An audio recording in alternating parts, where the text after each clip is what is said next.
Welcome to the College Football Playoff, a day that will get started here in Atlanta and finish in Arizona. Two games that give us everything we want and the one thing we need, an answer. It's time to find out who will be playing for the national championship. We begin with a familiar force, high tide, possibly rising towards another title. But from a hopeful western horizon comes a purple rain. Washington's upset-seeking head coach has arrived ready and focused. Chris Petersen has always proven himself in big spots. This is bigger than any he has faced. He's opposite Nick Saban.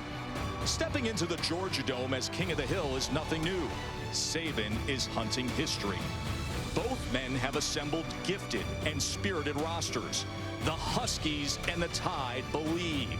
The hype has bubbled up long enough. A tremendously entertaining college football season now peaks on the final day of the year. Welcome to the College Football Pregame Show presented by H&R Block. This is the college playoff semifinal at the Chik Fil-A Peach Bowl. From the Georgia Dome here in Atlanta, it's #1 undefeated Alabama, a defense as stingy as any we've seen in their grand history, taking on a talented fourth-seeded Washington Huskies. Of course, the winner of this SEC Pac-12 showdown will play on Monday, January 9th in the College Football Playoff National Championship. And we'll all sit back tonight and enjoy the PlayStation Fiesta Bowl to see if it'll be #2 Clemson or #3 Ohio State on the other side. As we get the day started here at Atlanta and say good afternoon, Joe Tessitore alongside Todd Blackledge. We'll say hello to Holly Rowe in just a moment. Well, thank goodness that debate of who's in is finally over. We've just been talking about football and previewing football for a month now, and now we get to see some great football. Two very intriguing games today, Todd. Yeah, really. You know, Alabama, Clemson, Ohio State, they've done this college football playoff thing already. For Washington, it's kind of like that old Sesame Street song. One of these things is not like the others. One of these things just doesn't belong. They're the outlier, the only team of the four that started the year outside the top 10 in preseason rankings, but they do belong. And I love the demeanor of their team and their coach. I think it stems from Chris Petersen. He's 5-0 in games matching top 10 opponents, 6-3 in bowl games, and he has a long history when he has extra time of preparing an underdog football team. He does, all those glory days back at Boise State. I want to ask you about the style of games we could see today, because I think they could be very different. I think here this could be a managed game with a lot of defense. Meanwhile, out in the desert, it could be a star quarterback friendly evening. I think it's going to be a marquee matchup of quarterbacks out in the Fiesta Bowl. Both Deshaun Watson of Clemson and JT Barrett of Ohio State are unquestioned the leaders of their football teams. They're a little bit different in their style. They're both dual threat guys, but Deshaun Watson is a better passer, a more NFL type thrower, can also run. JT Barrett, on the other hand, when his team needs a play, they turn to him as a runner. I think in this ball game tonight, whichever one of those quarterbacks makes more big plays and fewer mistakes will determine the outcome. Well, can't wait to call this one here, and then can't wait to get back to the hotel and watch that one with you. But we got plenty to talk about before kickoff, and for that, here's Stan, Coach, and Mayday. Gentlemen, take it away. All right, Tess, thanks a lot. We're down here at field level. You can feel the anticipation building for this national semifinal here at the Georgia Dome. And, Coach, you hear so much about teams being ready to play or not being ready to play initially in games. How do you make sure as a coach that your team is ready to play? Well, Stan, you never know. That's the thing. I've stood out there and watched them, and they're really quiet, and I'm worried about it. And then all of a sudden you look up, and they're knocking heck out of everybody. Right. Or I've seen them all having fun and being loose and stink. So you're not sure. Tonight, what you want, you don't want them to be too ready to play because they'll try too hard to mess things up. You don't want them to be flat. And in any of these games, any of that can happen. What you want them to do is be ready to play and just be who they are. Don't try to do too much.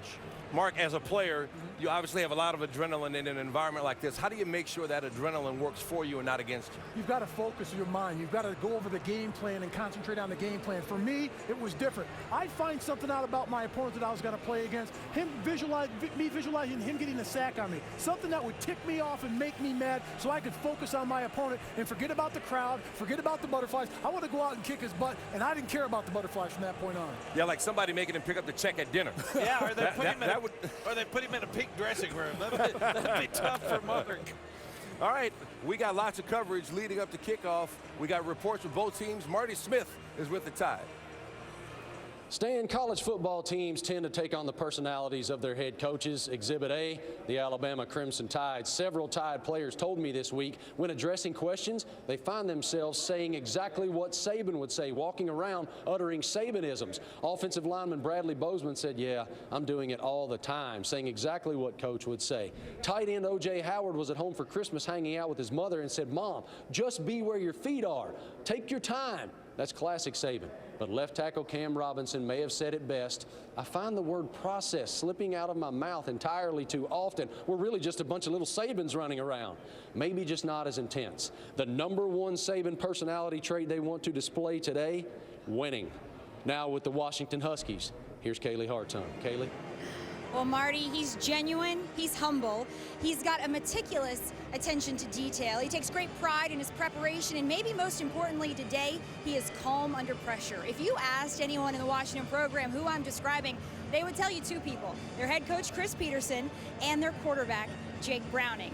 Now, Petersen says, him being a former college quarterback himself, that he appreciates Browning even more because he believes his quarterback has an even more calm demeanor than he does. Now, just as you heard Marty tell us that the Tide team have taken on the personality of their head coach, Washington players tell me they have seen their quarterback rub off on their head coach.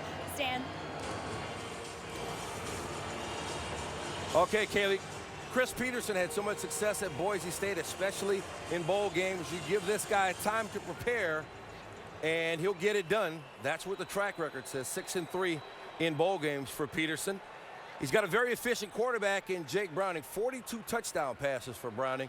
He's got a couple of talented receivers, and Dante Pettis and John Ross on the outside. That could be a key for Washington in this game. Earlier, Holly Rowe caught up with Chris Petersen. Well, Coach Petersen, just walking your team down the hallway right now, I just got chills that this is their first time in this playoff. What are some of the steps you've taken to making this normal for them? Because they're 6-0 away from home this year. Yeah, and we practice the same as we have all year, and stay to the same schedule that we have all year. And so, you know, it's as normal as it can be. It's a big game. They get all that. But it's fun for them. This is why they came to Washington. Jake Browning, your quarterback, is young, but he's experienced, and he just came walking down the hall with a football tucked under his arm. I thought that was so great. What do you expect from him and his composure today? Yeah, you know, I think it starts with the guys up front, and if they can buy some time for him, you know, Jake will play well. The guys up front have a big challenge in this defensive line for Alabama, so what are some things you've put into place to help them with that? Yeah, you know, they've worked hard for a month, and they know, they've studied a lot of tape, and they know the challenge they have, and, you know, it's just time to compete, and it's, you know, we don't need any more practice. I mean, it wouldn't help us. We just got to go play. Thank you, Coach. Okay, thank you, Holly. Nick Saban and Chris Petersen have a great track record in big games. Petersen 5-0 in AP top 10 matchups, most wins without a loss by a head coach in the poll era. Saban's 23 wins in such matchups are tied for the third most in the poll era. And Mac, let's use the H&R Block expert breakdown to take a look at how Washington can win this game despite being heavy underdogs. Well, for Washington to win, they're going to have to continue to force turnovers, and they've been the best in the country. They've got 33 takeaways, which leads the nation. They've got excellent pressure up front, but they've got really good athletes in that secondary and at linebacker, and they can catch the ball. They've got length. You look at 6-foot Sidney Jones. They can cover. They've got 37 sacks because of those cover sacks, but they also can intercept balls because 6'3" Kevin King, watch this catch, Stan Mark. What an unbelievable catch. Wow. These guys are athletic. They put pressure on the quarterback, and they can get takeaways. They have to do that to win the game. Nick Saban says they remind him of that other secondary in Seattle, the Legion of Boom.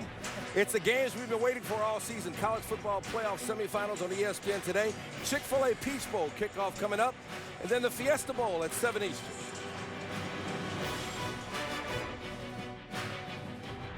The H&R Block College Football Pregame is presented by H&R Block. Get your taxes won.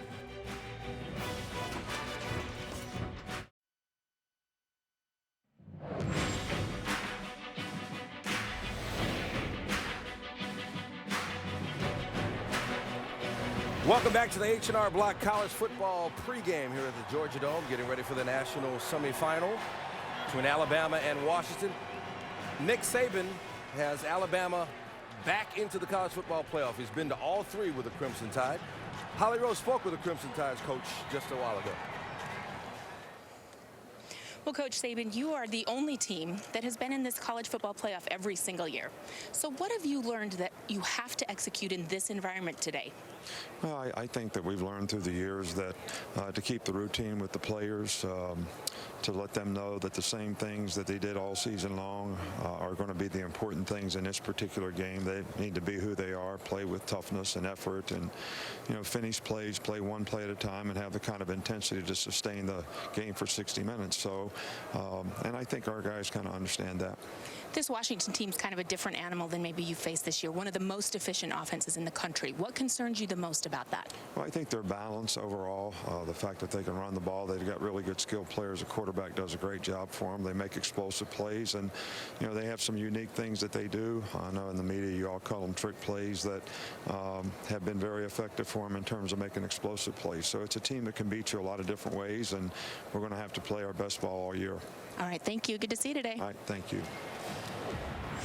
Greatness Awaits is brought to you by PlayStation. We take a look at the Alabama offense, which has looked very different than previous years. They ran a pro-style set mostly, but now they have a mobile quarterback, so they're running a lot of zone read, and they're pushing the pace. They're tied on pace for their second highest scoring average in school history. So, guys, experience matters in most situations. Alabama has been to all three college football playoffs. It's the first time for Washington. How much do you think that plays into what happens today? It's huge. They played in this building multiple times. They know how to win in this building. This is where the SEC championship is played. So Alabama knows the building. They know the hotel. They know the environment. For football players, you don't want distractions. You want things to remain the same. You don't want change. That's a comfort factor for Alabama. They're used to this. For Washington, their first time. Everything is new to them. So they've got to get used to this environment. Coaches are about routine. I agree completely with Mark. We played in the 05 Rose Bowl. We won. We came back the next year. We had the same hotel, the same practice field. Everything was the same, and we played really well. No doubt, it's a huge advantage for Alabama. They've been here. This is like a home game for them, and this crowd's really loud, but it's got a lot of red in it. But they've got a quarterback in Jalen Hurts who hasn't been here. Most of the Alabama key contributors have been here. Jalen Hurts hasn't. What are you expecting from him? Well, number one, Washington's got to stop the run, and mainly him. Because Lane Kiffin's done a tremendous job of simplifying things from him since early. LSU did a good job of slowing him down, but they cannot allow him to run and throw today. They've got to make Jalen Hurts throw, and they've got to make him throw downfield, and they've got to make him really uncomfortable. He cannot be comfortable tonight, and Washington win. I think the key is he can run the ball. We know he's very good at that. But still, they talk about his passing ability. He's completing 65% of his passes. That's good enough for any winning quarterback in my book. But the other thing is, he's a young quarterback when he makes a mistake. He's got a terrific supporting cast around him that's won a national championship. Guys on both sides of the ball. So if anything goes wrong out there, they've got guys in the huddle like Cam Robinson say, hey, calm down, young fella. We've got it handled. Don't worry about it. You make a mistake, you make a turnover, not a big deal. Move on to the next play. He still does know this is a playoff, though. He understands this is different. He's got a lot of support in here, though. A whole lot of red and not as much purple here. Crimson. We can't say red. Crimson. Yes. Crimson. All right, we're getting set for kickoff. Chik Fil-A Peach Bowl coming up in just a few minutes.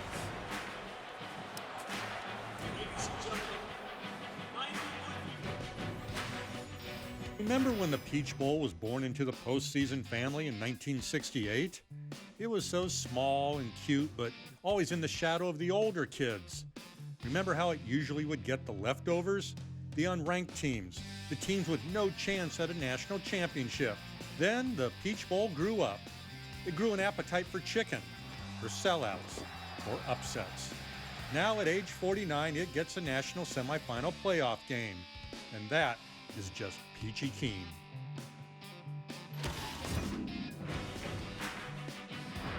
The H&R Block College Football Pregame is presented by H&R Block. Get your taxes won.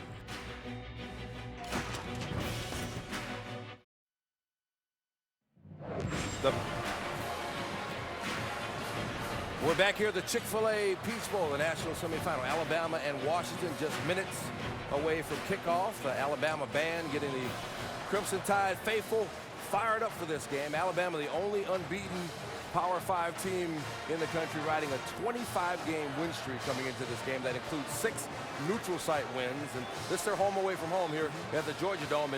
And of course, Mark, for Alabama, it starts with that defense, which is the best in the country. And the guys up front get it done for this defense. Jeremy Pruitt, the first-year defensive coordinator, has elevated this defense from last year's national championship team. And the reason why, because he's got some dudes up front that are hungry and love to get after the ball. Now look at the front four up here. The terrific job by Ryan Anderson getting to the outside, but the defense plays the keyboard. You can't run on this defense. They put pressure on the offense. But look at Jonathan Allen. If you can't go around him, guess what he does? And then goes over him. He flies like Superman to get to the quarterback. One of the best defensive players in the country by far. He's won all the national awards. Tim Williams on the outside with his speed, getting to the quarterback. They come at you with so many angles, with so many athletes. And if he doesn't finish the play, Jonathan Allen's there. Let's shake on this. Good guy, split the sack. Not only that, it's like throwing popcorn at a battleship when you try to run against this defense. You can't do it. Once you make the offense one-dimensional for Washington, they've got huge problems, particularly against this crowd. 2 yards per carry, 63 yards per game. That's all they allow on the ground. So, Mac, you have to try to come up with something. Go over the top, maybe trick plays. Chris Peterson knows the thing about that? Yes, I hired Brian Harsin, the offensive coordinator from Chris Peterson at Boise. They run the power running game, and then they're going to throw it deep. But one of the things they've done better than anybody are trick plays. Go back to the Fiesta Bowl against Oklahoma, a little hook and ladder. They take it in for the touchdown when they had no chance to win this ball game. Then they come back with Statue of Liberty, and he walks in, and Chris Peterson is a gutsy guy as a head coach. He went for 2. He didn't try to tie the game and go into overtime. Right. So he's not coming here to lay up today, Mark. He's going to do everything he can do to win this game. I'd be very careful on those trick plays because against that ferocious defense, you know what? That'll tick them off. All right, guys, very quickly, who wins it? Tight game. Really fun game. Alabama wins late. All right. There's a reason why Alabama's #1. They're defending champions. Somebody's got to beat them. I'm taking the Crimson Tide in this game because they're more physical up front. They'll dominate the line of scrimmage. All right. Alabama looking for a 2nd straight national title and their 5th in 8 years. It's been a great run for Nick Saban so far, hoping to keep it rolling. All right, that's it from here. Let's send it to Joe Tessitore as we get ready for the Chik Fil-A Peach Bowl. We are getting ready. Mayday references what has been a familiar formula for Alabama success. We've seen that Alabama championship pedigree. What is it about Nick's team this year that stands out to you, Todd? Well, there's a couple things. Number one, this team is led by a true freshman, 18-year-old quarterback in Jalen Hurts, who has a poise and a maturity way beyond his years. And I saw it most dramatically in what he did in the Ole Miss game earlier in the year. They were playing on the road. This play in the 2nd quarter, sack, fumble, big hit, made it 24-3 Ole Miss. He regrouped on the sideline. The very next play, he threw a 22-yard completion to Calvin Ridley. A play later, he took off on a quarterback run, got them in scoring territory. Ultimately, they would score a touchdown, and he would lead them back to a 48-43 win. Of course, he has a defense that you can lean on pretty well. And all their numbers are off the charts in their defensive statistics, but the one that's uncanny is their ability to score with the football. They have 14 non-offensive touchdowns this year, most in the FBS, 10 on defense. They are a team that has playmakers everywhere on defense, and they thrive on it. Keep this in mind. Washington has not given up a defensive touchdown this season. So the superlatives on one side for Alabama, but Washington has protected that football. Everybody says Chris Peterson, you give him a month to prepare. He's one of the best when he has the time to prepare. If you were on his staff over the course of the past month, where would your attention have been?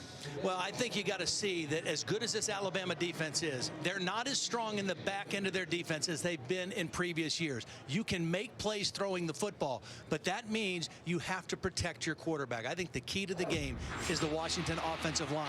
If they can give Jake Browning time and a clean pocket, he is an accurate thrower, and they have great speed on the perimeter. I would look to see them change up their protections, use some 7-man protections to get maximum protection for their quarterback, to take some shots down the field, because that's what you have to do to beat Alabama.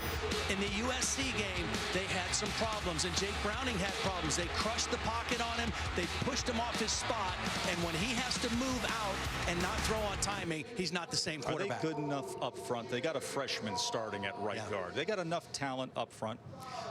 That's the big question of the game. And it's not just how they play the first quarter. They've got to be sturdy and strong for 4 quarters against this team. If they can get that ball out quickly, people have said you can only hold it for about 3 seconds. Perhaps they get John Ross. Kid ran a 4.25 40-yard dash this past spring. If you can get that speed downfield and you have time to get it to him, perhaps. Well, and it's not answer. just on the offensive line. It is on Jake Browning as well, because he's got to have that clock that says 3 seconds or less, the ball's got to be out. I can't hold it longer against this defense. Got to be disciplined. It is a fun day to celebrate, especially celebrate our great nation on a day like this. Presenting the colors, the Combat Logistics Regiment 45 color guard.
Played beautifully by both university bands.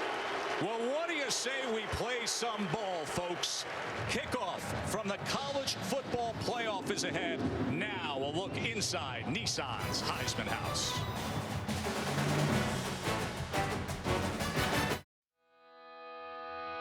A guy by the name of Mark Twain said, "It ain't what you don't know that gets you in trouble.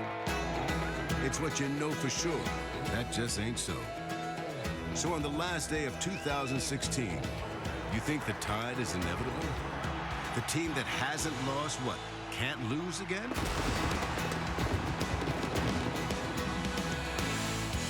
So you think Washington is surprised to be here? That one conference champion is, what, intimidated by another? So, you know, the dynasty is undeniable and the outcome is given. The newcomer is in over his head, and the result is written. This year? Really? Come on and dance with me. Throw your arms around me. I'll follow that fire in your eyes. Number 1 and number 4. You think you have it figured out. You know, a lot of people knew a lot about what was going to happen this year. Yeah, how'd that work out?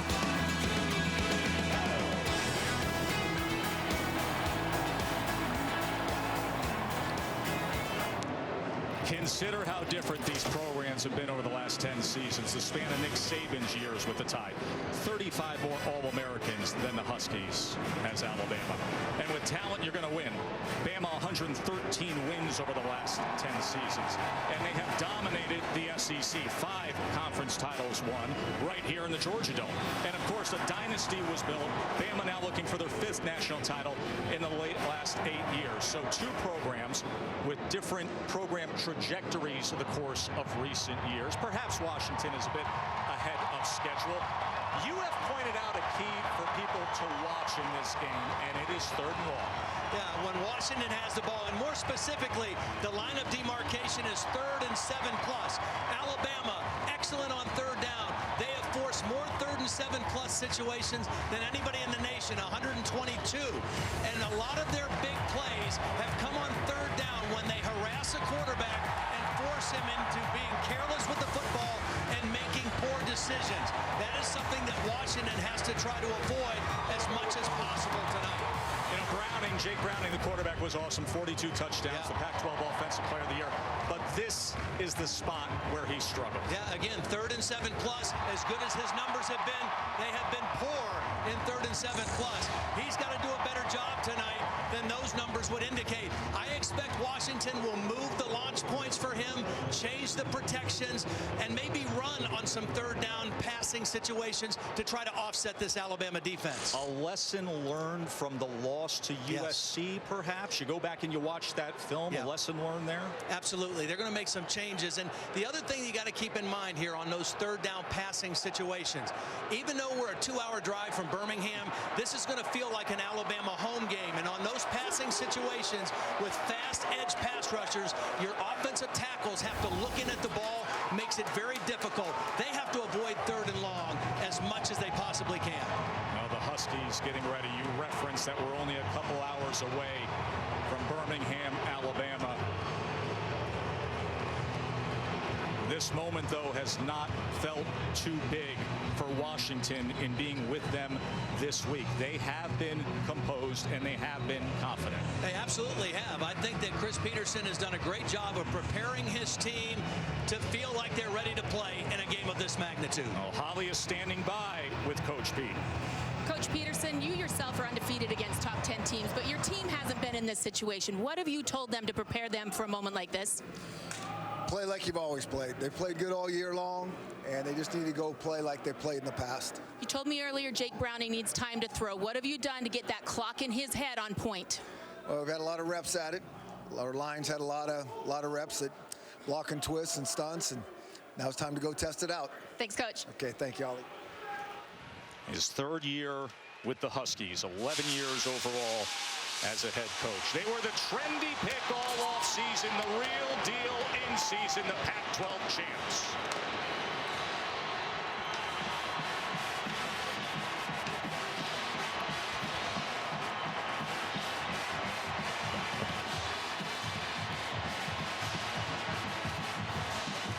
Extremely well-balanced team, top 10 in both scoring offense and scoring defense. And all too familiar for Bama, a run out at the Georgia Dome.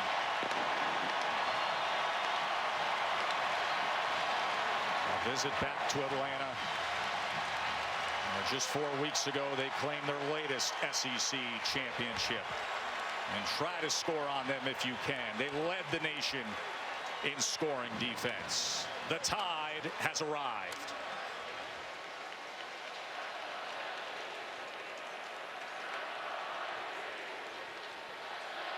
For today's coin toss, Chik Fil-A Peach Bowl President Gary Stokin and Chairman Percy Vaughn will be joining President, Chairman, and CEO of Chik Fil-A, Dan Cathy. Dan is the oldest son of Truett Cathy. Representing both teams as honorary captains is Reggie Ragland for Alabama, and for Washington, Lawyer Malloy.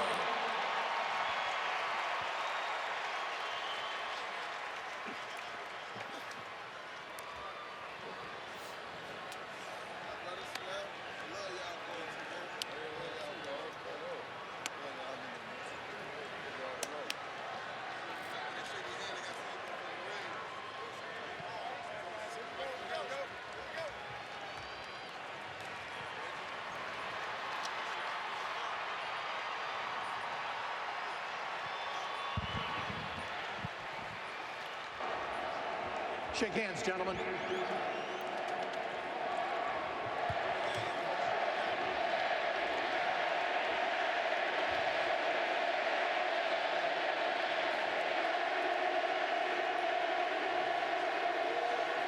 Congratulations on getting here. Alabama, you going to be my spokesman? You're going to be my spokesman for Washington? Come on down here. We have a special ceremonial coin that we're going to use today. Heads will be the side with the Chik Fil-A Peach Bowl logo and the football. That's heads.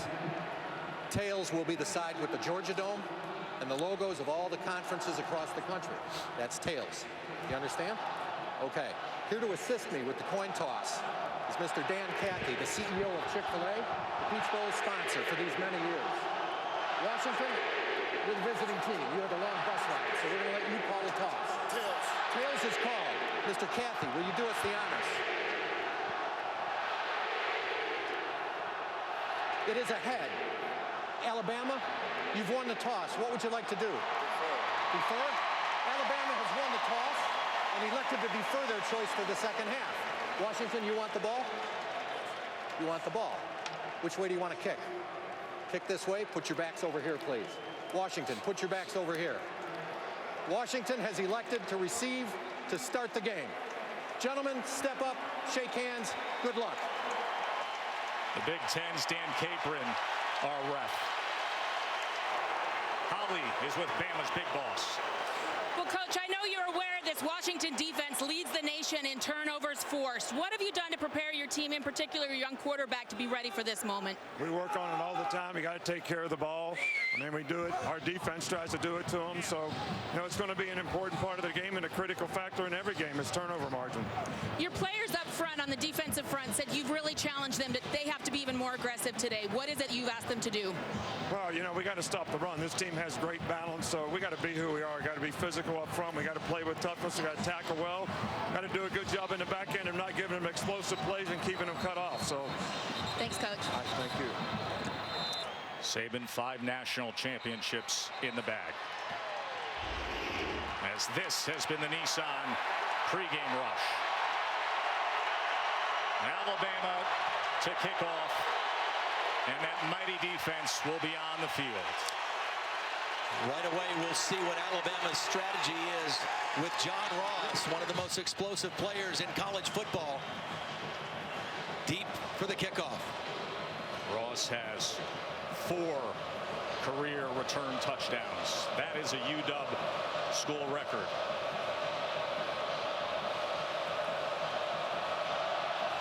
Adam Griffith gets us started here in Atlanta. And Ross will take it out of the end zone. And he is tripped up just beyond the 10-yard line by Minkah Fitzpatrick.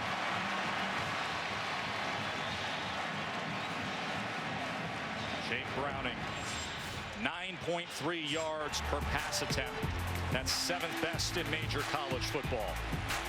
We told you about all the passing touchdowns, 42 on the year, 2nd most in the country, and he was the Pac-12 Offensive Player of the Year. He's a very accurate thrower. He usually knows exactly where he wants to go with the football. And again, that clock in his head, when they throw 3 seconds or less, the ball needs to be out against this Alabama defense.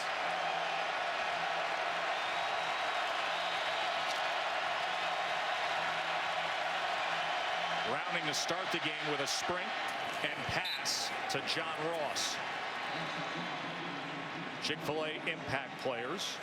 Washington, the fast weapons with Myles Gaskin, who could be a receiving threat out of the backfield. Ross has 17 receiving touchdowns. Of course, Bama, 2 of the best players in the country lining up on defense, and Allen and Reuben Foster. 4-yard reception by Ross to get the game going. Here's Gaskin as he muscles his way to the 19-yard line. Alabama, the #1 rush defense in the country, only allowing 63 yards per game. But Washington has told us we have got to live with 2 or 3 yard gains in the run game. We have to have some kind of balance, and we've got to make Alabama's defense respect our ability to run. First 3rd down play of the game for Washington, very manageable at 3rd and 3. Empty set with Daniels in motion. 3rd and 3. The area of concern is the right guard. And incomplete to the outside of Ross as Marlon Humphrey had coverage. Where Washington has had problems with big physical defensive linemen is at the right guard position, and that's exactly where Dalvin Tomlinson beat his man. Right here, working on a true freshman, Nick Harris, Tomlinson, a powerful man, just throws him out of the way. And Jake Browning, not enough time to make an accurate throw. Tristan Vizcaino on to punt away. Trayvon Diggs has been the primary return man since the injury to Eddie Jackson.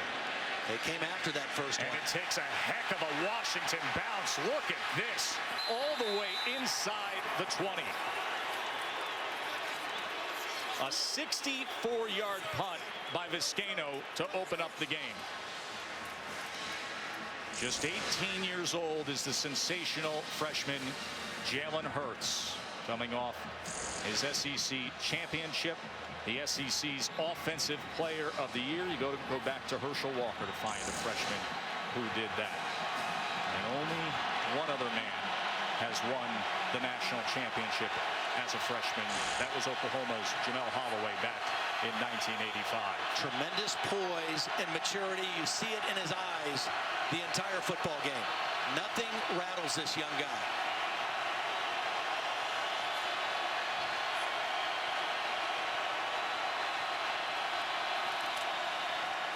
Play action to open up the game. Downfield and nearly intercepted by the All-American Budda Baker. Wow, well played by Budda Baker. He read the quarterback and dropped underneath O.J. Howard. At first it looked like he was covering the flat receiver, and Budda Baker, the playmaker of this defense, watch him fake up and then get underneath the crossing route and almost get the 20th interception for this Husky defense. Lead the nation in forcing turnovers.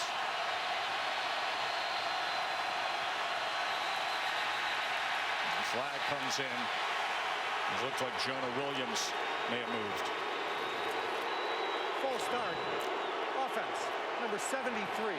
5-yard penalty, second down. Joe, for the last few weeks, you and I have both been in agreement. We think the Washington defense is good enough, salty enough, physical enough to hold their team in this ball game. It's a matter of whether their offense can score enough. But this is a very talented defense, particularly the back end of the Husky defense. 2nd and 15 after the penalty. Here's Damian Harris, and he picks up maybe 3 yards. The Chik Fil-A impact players with this side of the matchup. And Alabama's left tackle, Cam Robinson, he's going to be a top NFL draft pick. Calvin Ridley had 66 catches this season. Elijah Qualls is one of the 300-pounders up front, and you just saw how good Budda Baker is in coverage, and he'll be aggressive up towards the line as well. There is Elijah Qualls. He is built like a big box at 6'1", 321. 3rd and 11 now for Bama. They weren't ready for the play.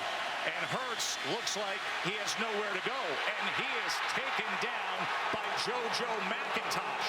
Real miscommunication. Some of the wide receivers were looking to the sideline for a play call, and the ball was snapped. And Jalen Hurts looked surprised by the snap and ended up losing yardage on the play. They're looking to the sideline. The ball is snapped by the center, Bradley Bozeman, and a negative yardage play on 3rd down for Alabama. We talked about the crowd affecting Washington. In this end of the stadium, it's a Washington crowd, and it affected Alabama. 2nd team All-American punter J.K. Scott from his goal line, as Dante Pettis, good return man, is back.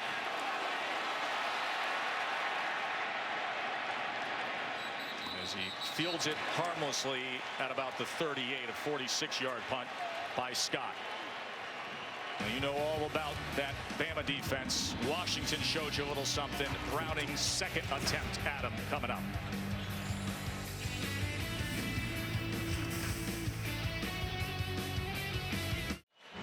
Now the 4th-seeded Huskies, a 12-1 mark this year. Most wins they've had since '91. That's when they won the title. Offense was in gear. 44.5 points per game, 4th best in the country, and their first outright Pac-12 title since '92. Both teams' offenses 3 and outs. We felt that the defenses would be primed for this matchup. Let's see if it stays that course, as Washington out there again. Levon Coleman in the back. with Browning. Take yardage any way you can get it. 24 yards in the exchange of punts. Here's Ross again as he ducks down at the 40-yard line.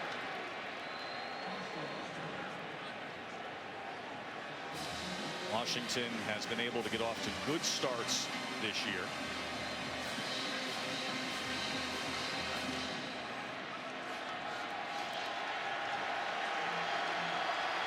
Second down in this distance. Run or screen down for Washington. Got to try to maintain balance. Browning on 2nd and 6. That was well overthrown. Ronnie Harrison tried to go up for it. He was looking for Dante Pettis. Well, it's lucky for Jake Browning that he threw it so high because it was way behind Pettis and right in line for an interception for Ronnie Harrison. Again, this defense, so opportunistic, so many playmakers on this defense. That's why they score so many touchdowns. They got lots of guys that are good when the ball's in their hands. Like that guy, 22, Ryan Anderson, and Reuben Foster, the unanimous first-team All-America. Tim Williams has 8.5 sacks. He's got that hand in the ground ready to come off the edge. 3rd and 6.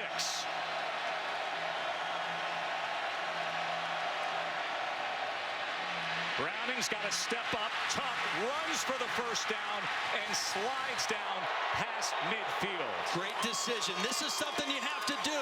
Jake Browning is not necessarily known as a running quarterback, but watch the middle open up. Because Alabama plays so much man coverage, those DBs turn and run with receivers. You see a seam, take the seam, and get the first down. If Jake Browning can do that 2 or 3 times in this ball game, it'll really give the Alabama defense something else to think about. So 13 yards on 3rd and 6.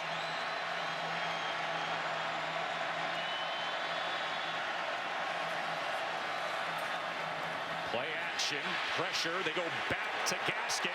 A lot of room in front. And Gaskin wiggles his way past Reuben Foster for another Washington first down. Well, they really fooled Jonathan Allen, the All-American defensive tackle for Alabama. Watch number 93 chase the play. He doesn't stay at home. He gets fooled on the throwback screen. And then Gaskin gets a couple guys out in front blocking. And a great play call on first down by Jonathan Smith, the offensive coordinator.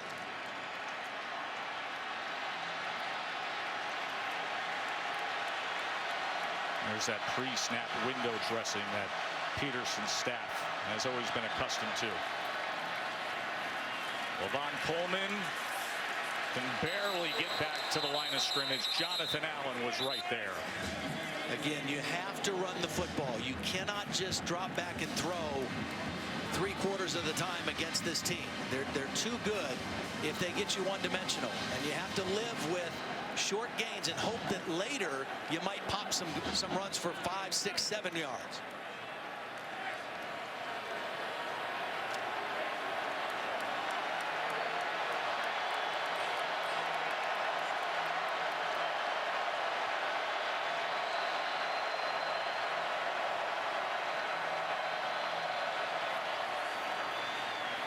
Second down pass is complete inside the 20-yard line to Ross. It'll be 3rd and short. Ross does a nice job of getting inside. Watch him set up the cornerback and get inside Anthony Averett with that quickness, and a nice ball thrown on time and accurately by Jake Browning. We talk about Ross as a deep threat, but in the red zone, he is very productive. Take a look at that. 12 touchdowns in the red zone on 19 receptions. 3rd and 1 here. Good looking drive being pieced together by Washington. Coleman patiently looked for something and earned a Huskies first down. The strength of the Husky offensive line is their left side. We mentioned they've had some problems at right guard. Their left guard, Jake Eldrenkamp, and their left tackle, Trey Adams, both all Pac-12 performers, as well as their center, Coleman Shelton. So when they need to run the football, that's the side they're going to favor. Nick Harris, we mentioned, this red true freshman, starting at right guard. He was a lightly recruited guy. He's undersized at 6'1", 270. He's very athletic, but he's going to have his hands full tonight. Rounding to pass on first down. To the end zone he goes. Into the hands of Dante Pettis. Huskies strike first.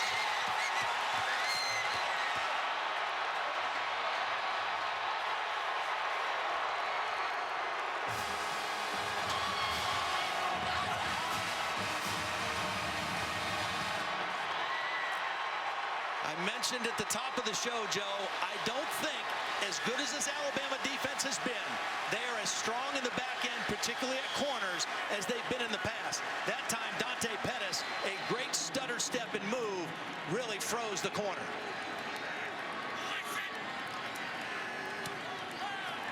As Cameron Van Winkle adds the extra point. An 8-play drive.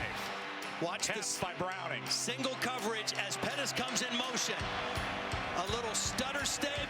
The corner bites, and he beats him to the end zone in a perfect throw over the outside shoulder by Jake Browning, and the Huskies strike first.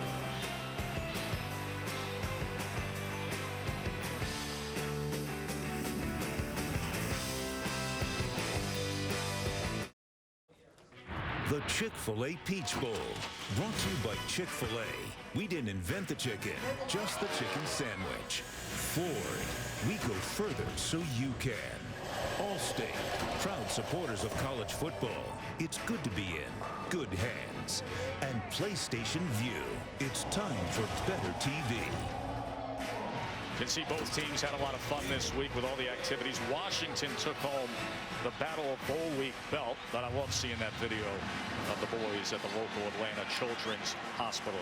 Is thrilled you're with us for the college football playoff at the Chick-fil-A Peach Bowl. Joe Tessitore, Todd Blackledge, Holly Rowe here as the Huskies have a touchdown lead. Nice misdirection on a couple plays in that drive. Remember, it started on their own 36-yard line after starting on the 12, their first one. Darius Stewart from the 2-yard line. And coverage unit able to find him at about the 20. So how will Jalen Hurts now respond? Always calm and cool. The youngin' when we return.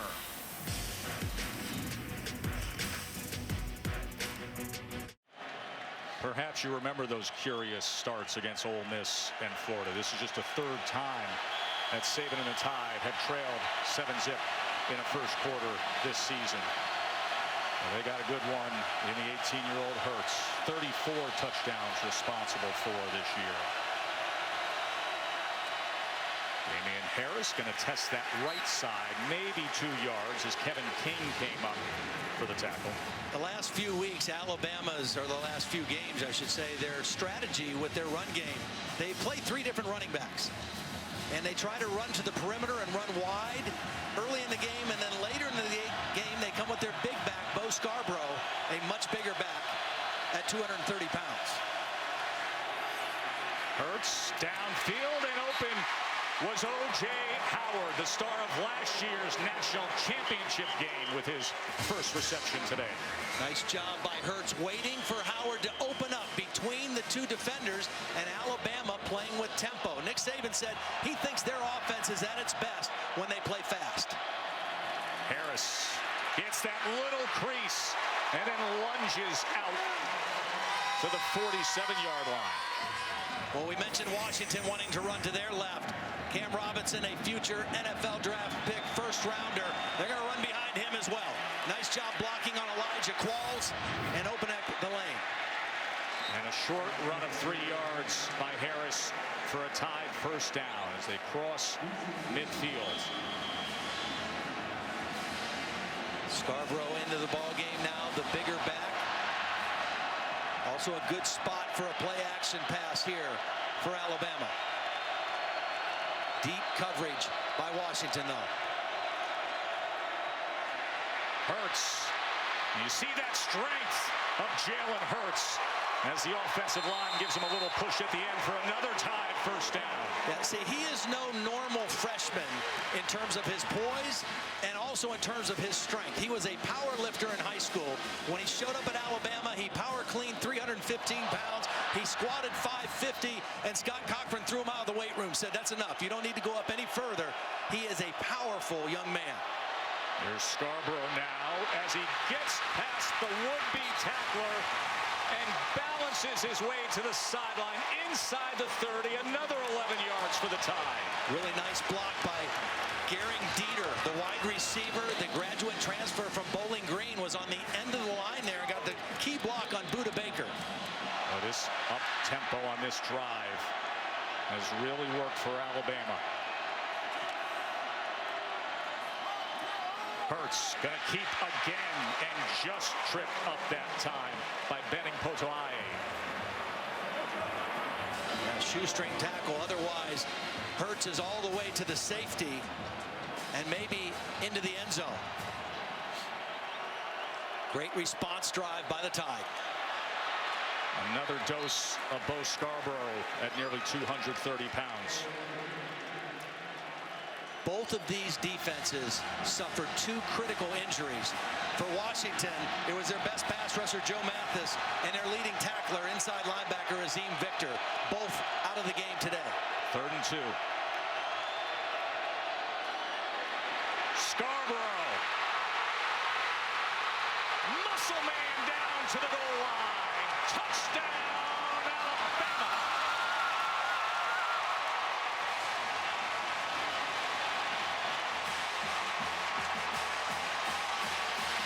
Two plays on this drive.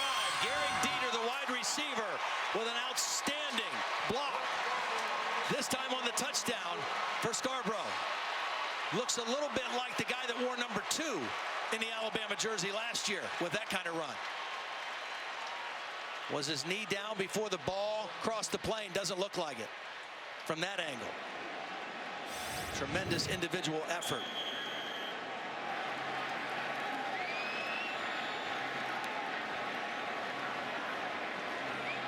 What a response, huh?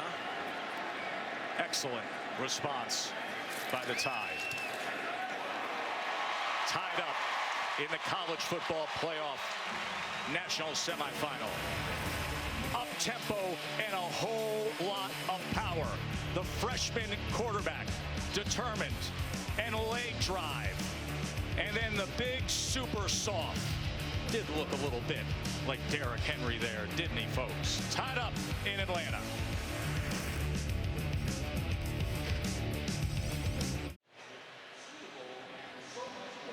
College football playoff at the Chik Fil-A Peach Bowl. As aerial coverage provided by Goodyear, watching over the hard work and determination of blimp-worthy athletes for over 60 years.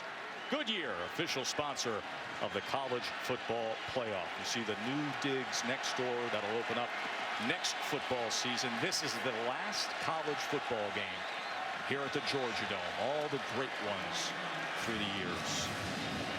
You know, I think John Ross on the opening kickoff, as much as he loves returning them, I thought he made a bad decision. I mean, these are starters and 5-star recruits running down on kickoff for Alabama. That first possession started at the 12.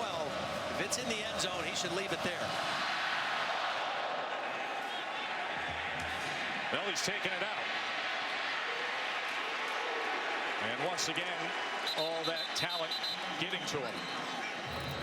Well, explaining Bama's greatness, it begins and ends, of course, with defense. Jonathan Allen finished top 10 in the Heisman. Reuben Foster, a slingshot into every play. It was nearly impossible to run against them. They only gave up 63 yards a game. If you can't run, you won't get many first downs. Constant 3 and outs. And if you can't get first downs, not going to score much. Only gave up just over 11 points a game. Oh, but they will score themselves 10 defensive touchdowns. And in every one of those categories, Todd, they were number 1 in the country. That's the leader right there. Reuben Foster, their middle linebacker, has had a sensational season. And he plays fast and sideline to sideline. Gaskin, nothing is there. That was Deron Payne and company stacking up that wall. See, this defensive front of Alabama They are so good at just eating up 2 blocks. They just hold their point and allow their linebackers to fly around and make plays. It's very hard to move any of those guys, Tomlinson, Payne, Allen, off their mark at the line of scrimmage.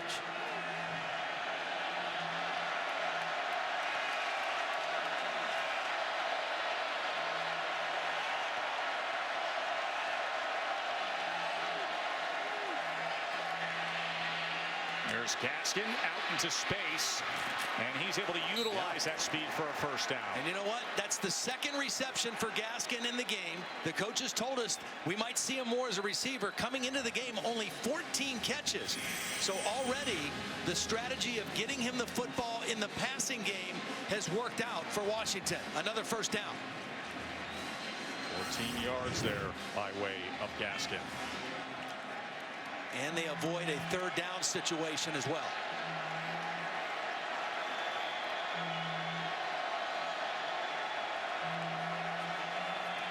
Play action as he goes to the tight end Sample. Let's go to the field to Holland.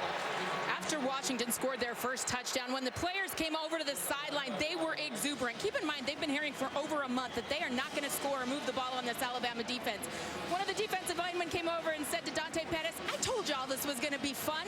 They are gaining more and more confidence as the game goes on and moving the ball on this daunted Alabama defense. They're gaining more confidence every second over here.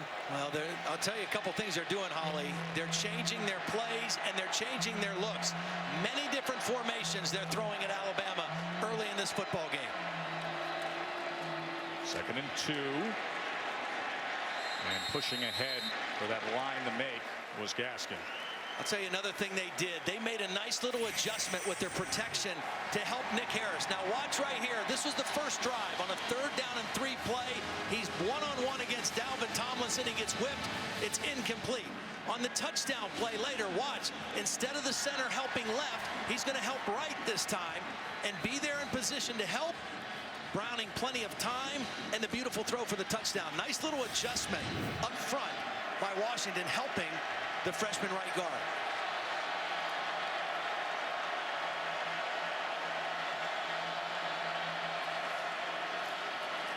Here's Ross now as he gets past the first man. Ball is on the ground, and it is picked up by Jonathan Allen, seemingly always around the pigskin.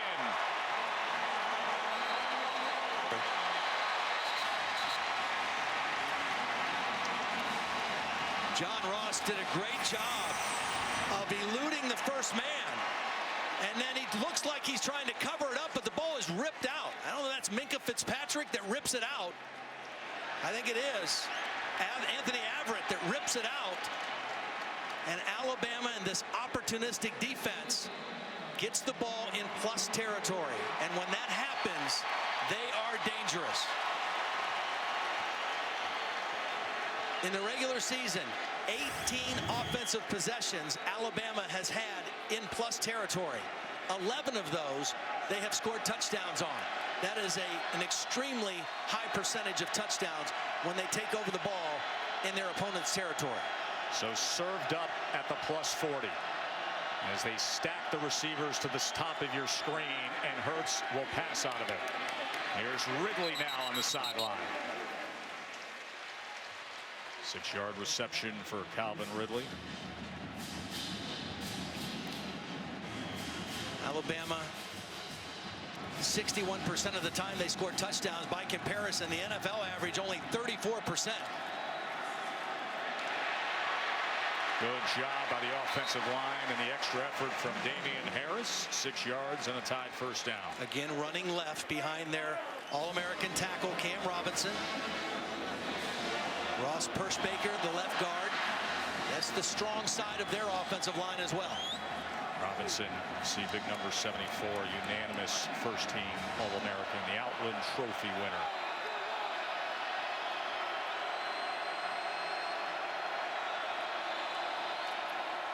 Pitch to Harris.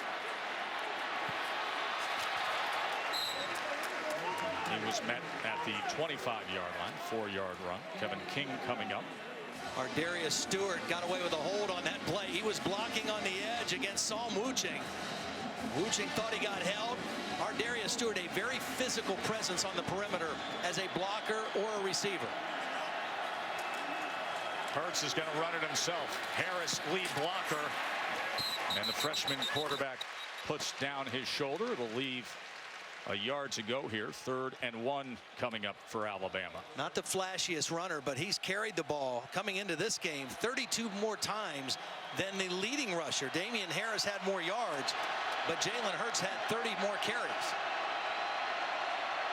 That's movement in the backfield. He was leaning forward, anticipating the snap, Damian Harris. False start. Offense. Number 11. 5-yard penalty. 3rd down. Now they're going to get Dieter as well. That's a critical penalty, moving from 3rd and less than 1 to 3rd down and 6 now.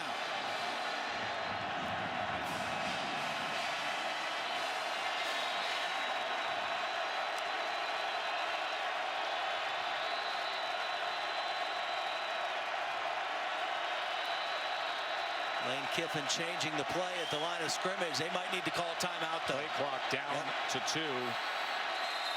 As Kiffin, the offensive coordinator in his 3rd year at Alabama, soon to leave to become the head coach at Florida Atlantic. 30-second timeout. Now this is just the start to a spectacular day. Coming up later, the 2nd game of the college football playoff semifinals. Ohio State in Clemson, the PlayStation Fiesta Bowl. Be right here at 7 o'clock on ESPN.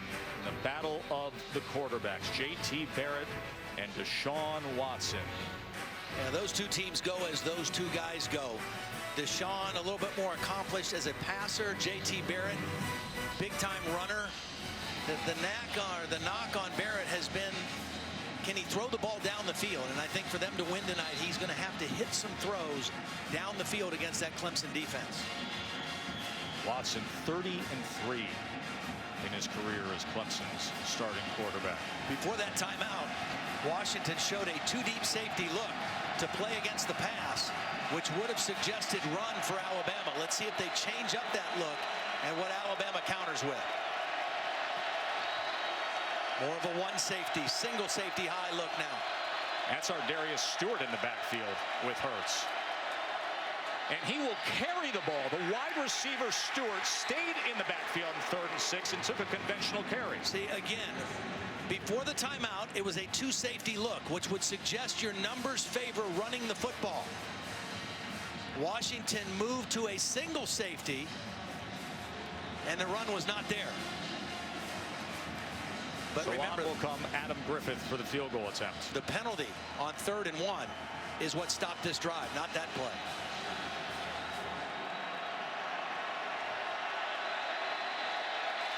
(19 of 26 on the year, this from 41.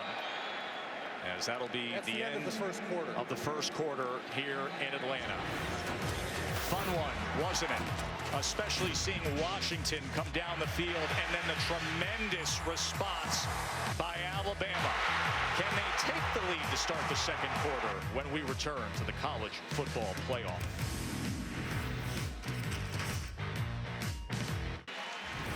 Go back to the 3rd down run play. This play is designed to go out here, but Ardarius Stewart, he's going to cut it back, and there's no room when he cuts it back. Now, the problem I have with this play, it was well conceived and well designed. I didn't like the personnel grouping. If he's a true running back, he's going to see that hole and stay outside. Ardarius Stewart was a running back in high school, but a wide receiver at Alabama did not make the right read on that run. So it leaves him with a field goal attempt from Adam Griffith, who grew up in this area. Back in high school, had a big moment winning a state title game kicking in this Georgia Dome. 41-yard attempt.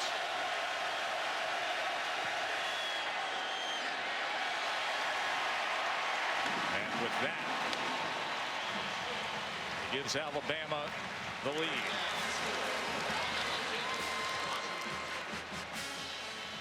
Celebrating its 12th year sponsoring the Good Hands Field Goal Nets, Allstate makes contributions to participating universities' general scholarship funds for each field goal and extra point kicked. And to date, Allstate has contributed millions in scholarship funds.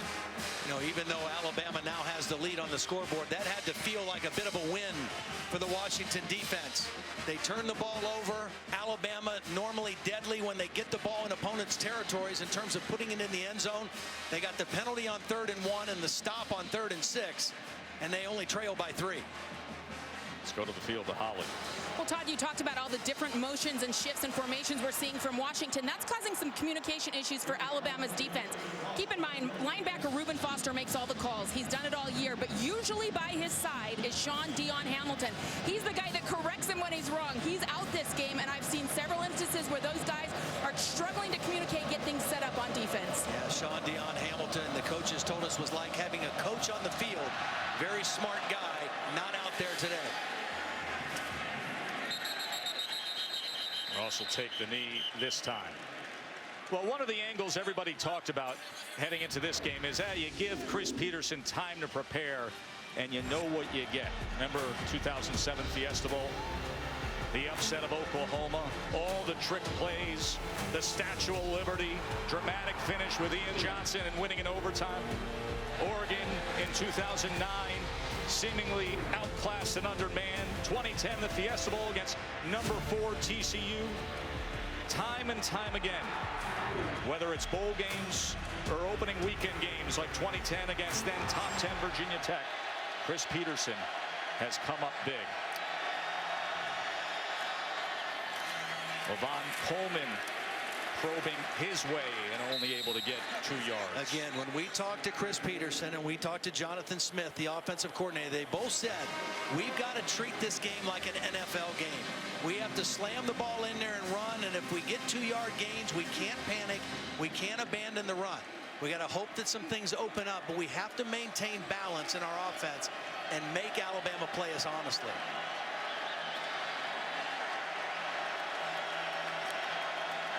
There's Gaskin out of the backfield again, but they go to the other side to McClatcher, and look at the pursuit by Tony Brown.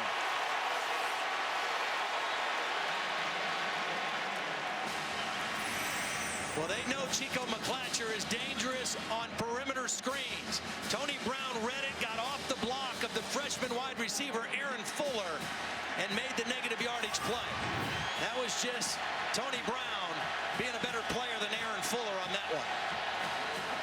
7-yard loss, and this is exactly the spot you said Washington has to avoid. Watch out for 22 and 56 off the edge here. They're 2 for 3 on 3rd down, but they've all been under 7 yards. Conservative play call that Jonathan Allen was right on top of as Gaskin is taken down for a loss of 3. Yeah, Jonathan Allen read this right away. I mean, he saw this. He was on a little stunt to that side. He's right here. He's going to be running a stunt to this side, and then he read the action of the line and went right to the screen man to make the tackle. Remember, Vizcaino had a 65-yarder with the bounce earlier, that rugby style. They're short of man. Use a field flipper here as they run one on. He normally goes to his right and tries to kick it between the numbers and the hash on the right side. It's the second time they've kicked away from that side, and it fooled Diggs again. Good self-scouting by Washington, and another great bounce by Vizcaino. The scouting report on Washington punting: move to the right, kick it to the right. 2 punts in the ball game. Both of them have been to the left, and it's fooled the freshman returner Trayvon Diggs.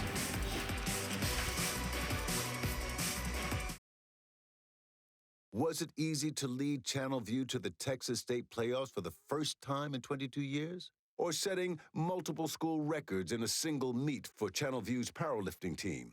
So when they say coaches' sons have it easy, they've never met Jalen Hurts. Jalen Hurts, from Channel View, Texas to the college football playoff.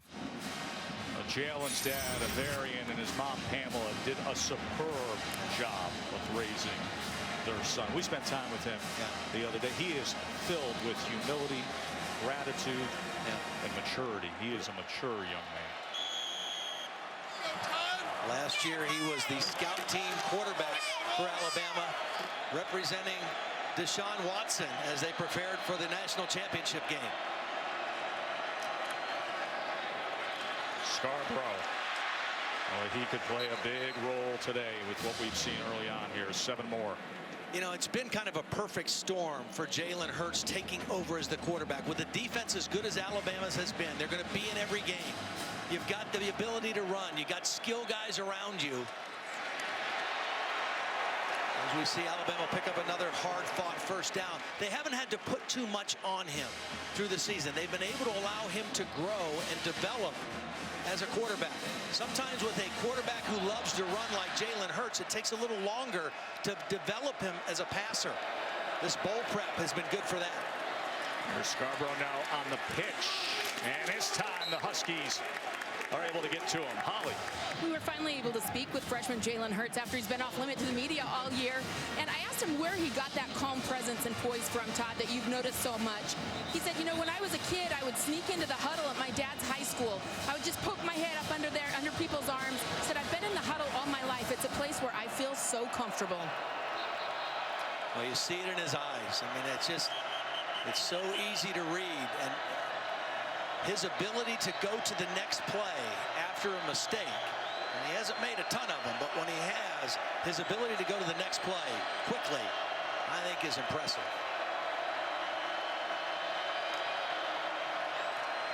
Second and 10. Hurts pressured, able to turn away from Vea. Trying to extend this play, and then goes out after just a yard. Pretty good coverage by Washington. Vita Vea, talk about a good-looking young player. 6'5", 332-pound sophomore. The question with him, when he plays with an edge, when he plays with an attitude, he's unblockable. The key is trying to get him to do that play after play. Here's an opportunity now for the Huskies defense. 3rd and 9.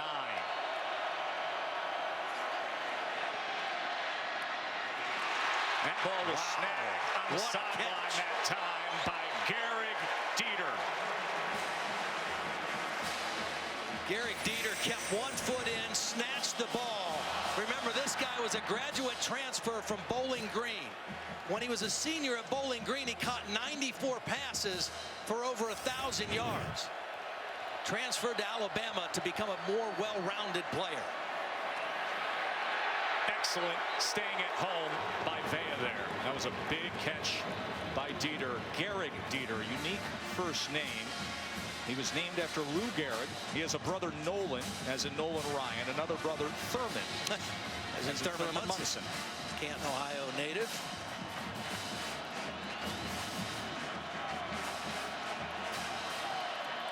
I think he'd be starring on the grass diamond, not here in the college football playoff. 2nd and 12. Scarborough met, and he still goes ahead for 4 yards, but it was Greg Gaines the first to get there, and now another 3rd down they'll face. A big play right here, I think, for the Washington defense. They were able to overcome the turnover and only give up 3 points. Alabama closing in on that 50-yard line again. Big chance right here to force a punt. Got to be aware of Jalen Hurts taking off and running if you're too concerned with coverage. 3rd and 7.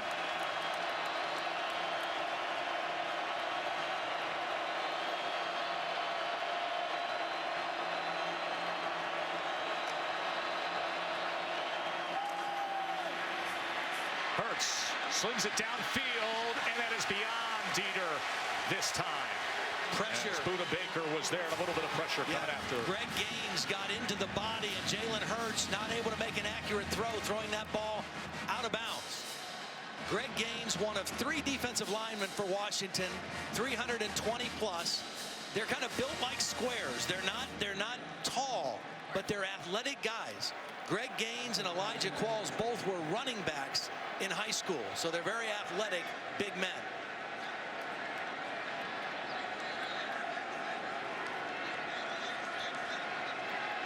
A.K. Scott on to punt again. example of the big leg that he offers up, skies it inside the 10-yard line where Pettis has the fair catch. Well, the Washington defense did their job. 10-7 Bama. The Chick-fil-A Peach Bowl, brought to you by Chick-fil-A. We didn't invent the chicken, just the chicken sandwich. AT&T. Get your entertainment and sports your way from AT&T. Nissan, premier partner of the Heisman Trophy. And Gatorade, the proven sports fuel. That 91 Washington team, 12-0, beat Michigan in the Rose Bowl. They were awarded the national championship in the Coaches Bowl, coached by the late Don James. We were with Nick Saban yesterday. I said, Nick, you know, Don James was born 84 years ago. Today, the day we're playing this game. That means so much to him. Yeah, it really did. Well, you know, he was done with the meeting. He was on his way out of the door. And normally, there's no turning around for Nick Saban. And when you made that comment, he turned around, came back in, and talked for a few more minutes about what Don James meant to him. Hired him at Kent State, got the coaching career going. Convinced him not to go back home and work elsewhere. Browning to pass on first down and gets it complete to Pettis. Holly.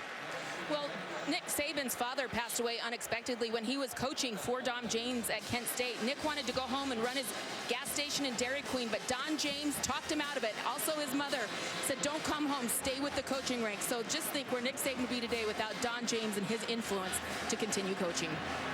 Pumping gas and selling ice cream. Instead, he's knocking on the door of possibly history, chasing Bear Bryant. 2nd and 3. Browning pressured, steps up, but ripped down by Joshua Frazier. First sack of the game for this Alabama defense. Now, this was a jailbreak for Alabama. Tomlinson's going to come free. First of all, that's going to flush and move Browning off his spot. Again, that's the key. If you can move him off his spot, he's not as comfortable, and you're really not comfortable when a 320-pounder grabs a hold of your neck like Joshua Frazier. 3rd and 7. This is that critical area against this Alabama defense.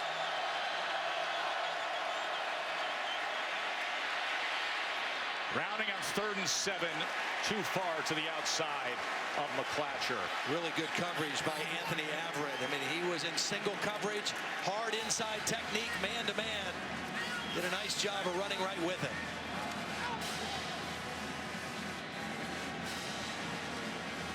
Browning 11 for 14 in the game. But 9 of his 11 completions have been for under 10 yards. Vizcaino's been the guy they've had to rely on here. He's punting again. Remember, a 65-yard punt, 62-yard punt. And now you see the shift from Diggs, as it was played to that right side, but went out of bounds, and it'll be outstanding field position for Alabama. Just a 33-yard punt as we continue on here at the Chick-fil-A Peach Bowl.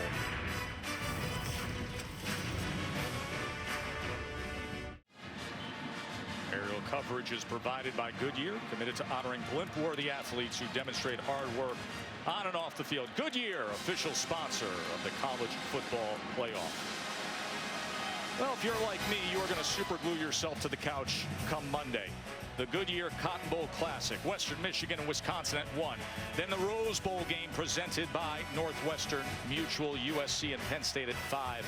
And the All-State Sugar Bowl, Auburn and Oklahoma.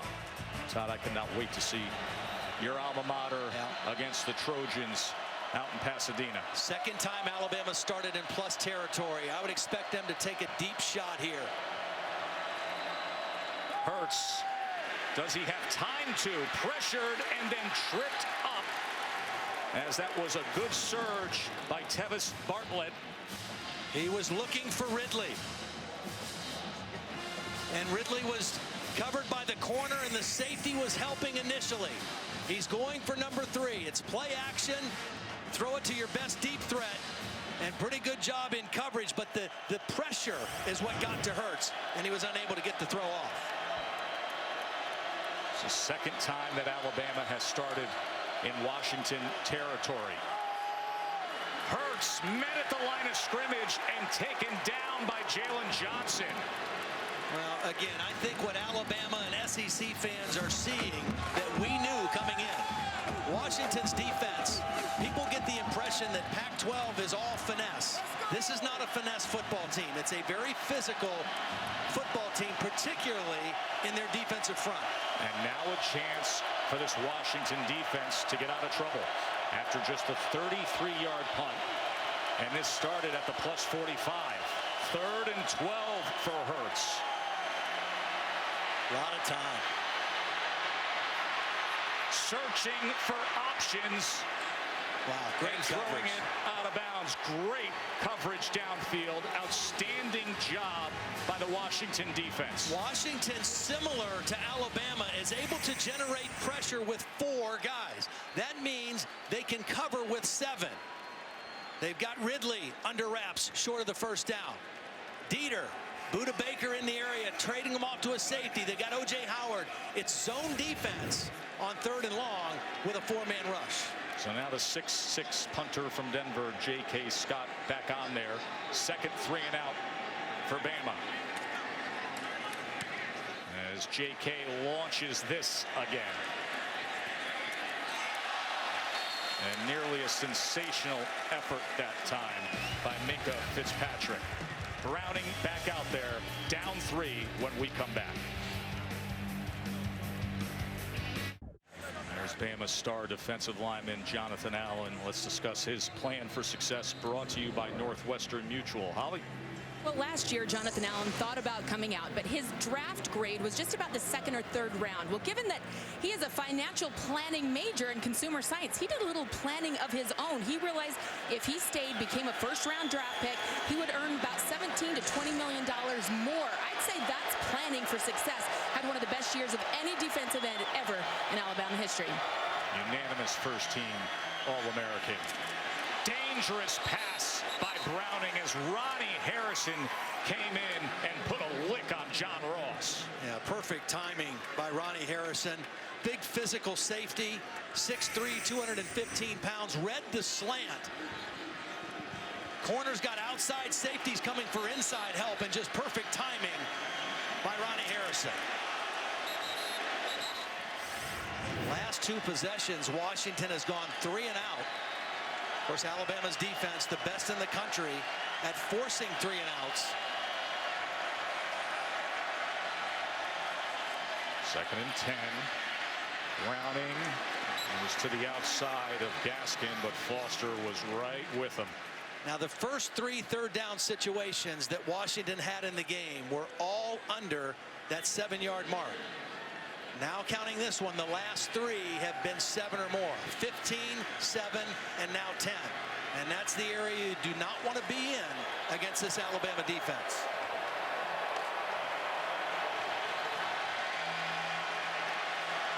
Lead the nation in 3 and outs.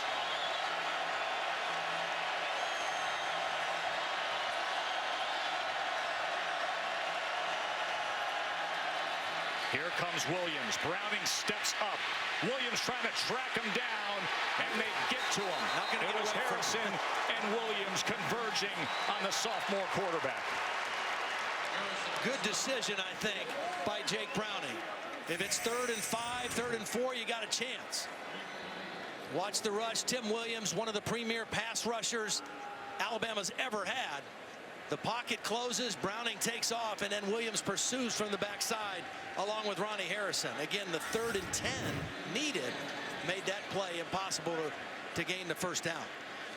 So Diggs and Vizcaino back out there. And this is not a good-looking punt by Vizcaino this time at all. It struggles to reach midfield and then does take a Washington bounce. 36-yard punt there. It's college football bowl season. You can stream every game live on the ESPN app and watch ESPN. You can download the app or visit watchespn.com. Well, Alabama, it feels like they've been playing downhill ever since their first offensive possession. a decided edge in field position. But Washington to this point has been able to hold them to only 10 points. Another possession for Alabama as we near the break with excellent field position. See if they go smash mouth again. Play action. Coming after Hurts.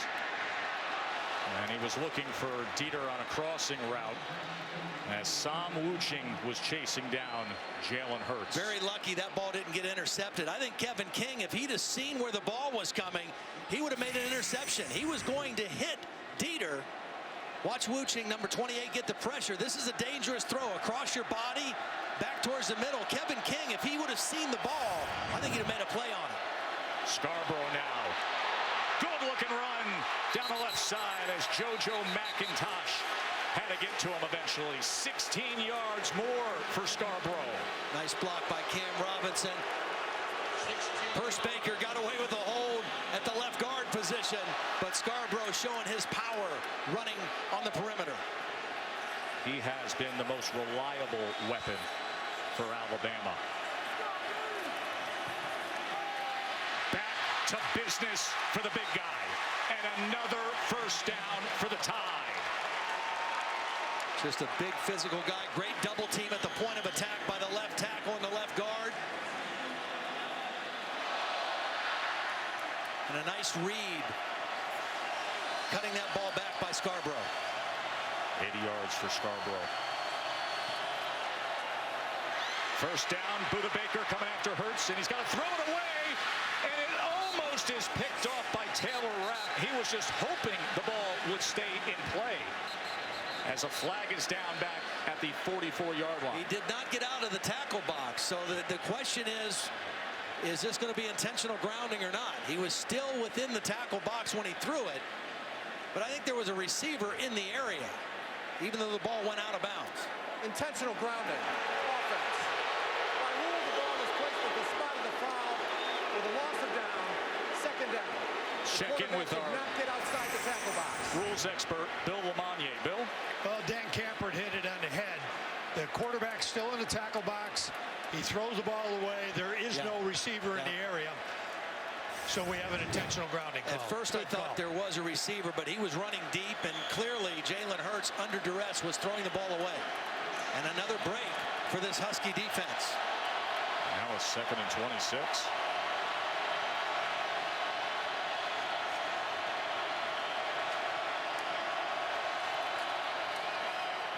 Hurts to Howard, and he was met right away after about 2.5 yards by Buda Baker.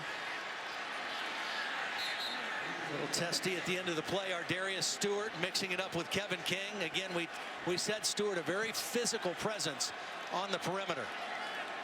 A different type of receiver than Calvin Ridley. And 3rd and long. Washington defensively look for zone, try to keep the ball in front of them and make a tackle short of the first down. 3rd and 23. Put into the hole from the penalty. Josh Jacobs met Kevin King and company. And the impact of that penalty and then the speed and hustle of the Washington defense. Kevin King read it perfectly. Greg Gaines with another big play coming from inside out at that defensive tackle position to make the stop. And Washington able to avoid more damage on the scoreboard so far. Penalty likely costing them at least a field goal attempt as J.K. Scott on to punt again. Huskies have asked a lot of their defense, and they have responded. Oh, they're going to get a great field. Nice job. Well done by Scott. Great job by the Gunners getting down there and pinning Washington deep inside their own 5. Excellent job by J.K. and Levi Wallace. Good Hands Play is brought to you by Allstate. Well, Jake Browning, quick release, getting the ball out on time, and then the touchdown throw earlier in the ball game. Beautiful route by Pettis. Perfect timing. Thrown over the outside shoulder for the Washington touchdown, and they led early in the game, but now find themselves down 10-7 and deep against their own end zone. You got to be careful of how you manage things here. Yeah. With 2:16 to play in the first half, as they go with fly sweep motion. McClatcher, look at Chico McClatcher out to the 20-yard line. Boy, does that help. Chico McClatcher was a running back in high school. Very talented running back. Moved to receiver, a slot receiver. This is what he did most of the time last year on the fly sweep. Broke the hand tackle by Tim Williams and got the first down, and a much-needed little bit of real estate and breathing room for the Husky offense. Browning now to pass on first down with that breathing room. Smartly tucks and makes the most of it. See, I think Washington and Jake Browning needs to take some shots deeper down the field. He's been accurate, 11 for 16, but only 78 yards passing. You have to attack Alabama's defense down the field, but the field position has made it so difficult for them to take those kind of shots. And look at how that Bama defense has settled in the last 4 drives. Again, I think field position has been a huge factor for Alabama in this first half and has helped them play the kind of defense they want. 2nd and 6. Ross, receiver screen. Well defended until Ross put on the move. It'll be 3rd and less than 1. And Minkah Fitzpatrick is still down at the end of that play. 2 players are as down. is Dalvin Tomlinson. You know, when you cover screens, you have to cover from inside out. And I think this was friendly fire. Dalvin Tomlinson coming from the inside hit his own man, Minkah Fitzpatrick. Reuben Foster also limping off the field. Minkah Fitzpatrick took a shot right to the head. Watch 29 at the end of the play. His own guy hit him in the head twice. That's a 300-pounder in Tomlinson coming in to the helmet of Minkah Fitzpatrick, who has been one of the best players in all of college football this year and so versatile in a position that Alabama needs him. He's covered up a lot of holes as that defensive backfield got thinned out over the course of the year. Well, he's an elite player. He's played corner. He's most comfortable, I think, at safety. You know, Alabama has what they call the star position. It's kind of the nickel back. He's played there at times in the last 2 years. But he is an outstanding player. Remember, this defense lost Eddie Jackson, who was another elite player in the back of their defense. Safety broke his leg earlier in the year. He's here with his team, encouraging him, leading him.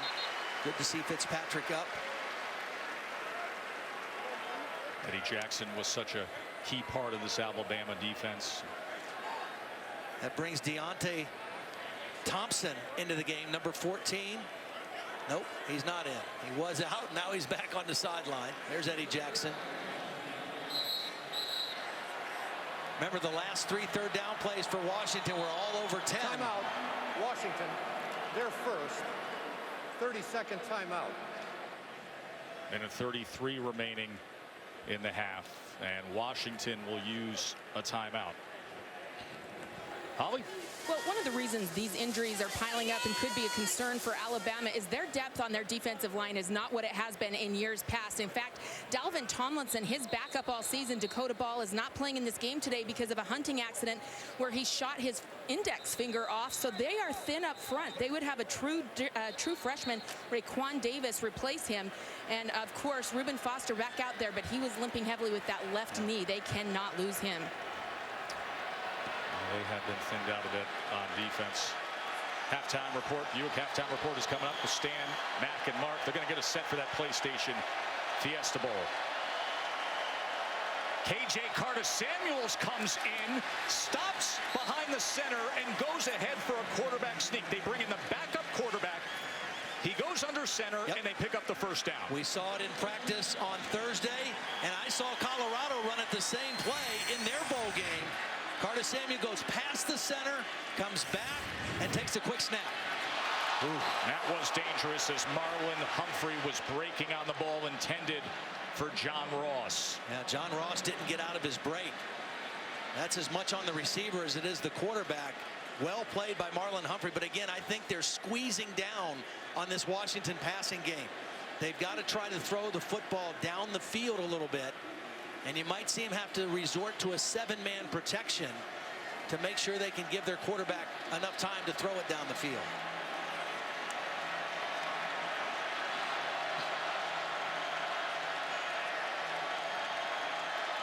Fletcher in motion. Browning pressured. Intercepted. Ryan Anderson. The Tide defense rolls again.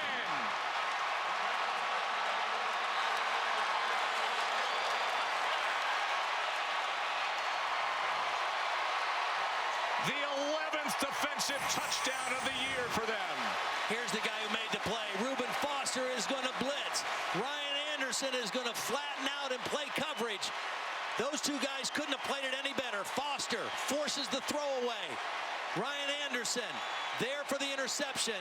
And for the 11th time this season, Alabama has a defensive touchdown. Their offense not able to capitalize on field position and score. Their defense does what they've done all season. Put one in the end zone.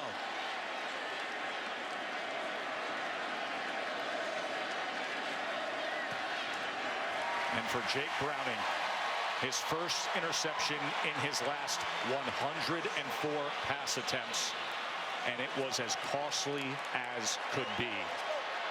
He's trying to throw the ball away. The problem is that short of a throw, tough to do. When you measure this team this year and you talk about their greatness, look no further than that stat. 15 non-offensive touchdowns. 11 defensive touchdowns. The next closest, another CFP team, Ohio State with 7. But 11 defensive touchdowns is just uncanny. 6 interception return touchdowns, 5 fumble return touchdowns, 4 punt return touchdowns. And thus why that number 1 is next to their name. And now a 10-point margin here. They harass the quarterback and they force poor decisions. They've done it all season long. Reuben Foster caused the pressure. Bad decision by Jake Browning. And Ryan Anderson with the big play.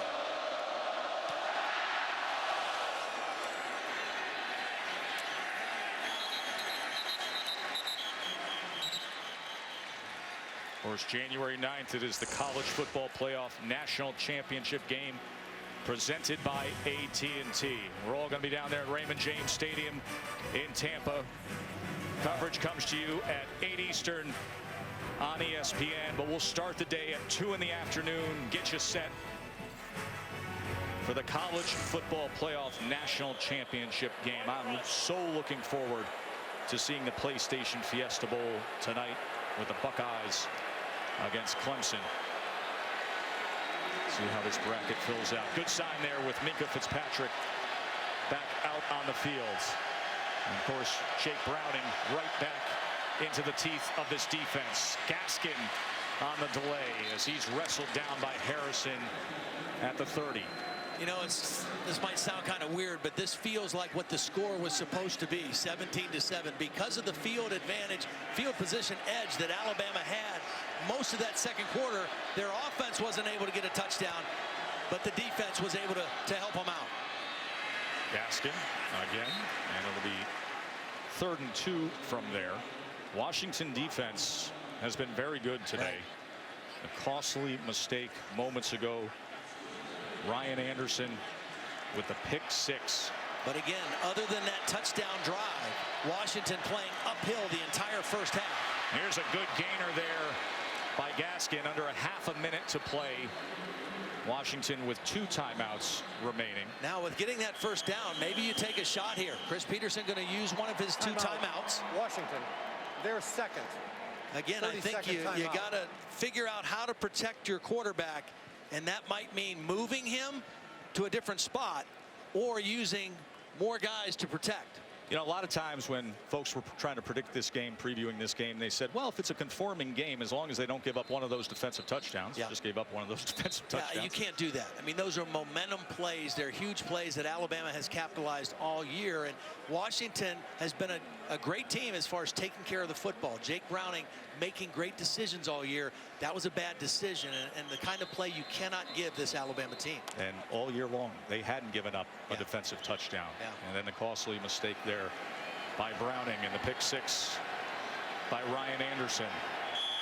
It's uncanny. Really Alabama defense ability to score themselves 11 defensive touchdowns on the season. Browning chased this time, and he will throw it out of bounds with 20 seconds remaining here. It was Tim Williams yet again with pressure on Browning. You talk about your offensive line needing to be able to protect your quarterback against this Alabama team. It has to be for 4 quarters, because these guys don't slow down. Holly mentioned they're not as deep up front as they were a year ago, but they have 4 guys that they rotate through 3 positions that are all similar and all starters in their mind. Last year they had 8 that they rotated through, so they don't have the same numbers, but those first 4 they rotate through there are pretty doggone good. Browning with time, but he threw it behind Pettis. Yeah, that was good protection. Jake Browning had plenty of time. There were a couple deep routes involved in that play, but well covered down the field by Alabama. And he talked about Washington needing to buy a few of those lottery tickets, see if you can cash in downfield. But you have to be able to set up to do it. That was a moment where he had the time. Now a 3rd and 10. Right guard moved, flinched in a stance. He'll make it 3rd and 15. I think Washington will run the football now. Offense, number 56, 5-yard penalty, 3rd down. They want to just gather themselves in the locker room here. Jake Browning only completed 1 of his last 8 passes. He started off 10 for 12.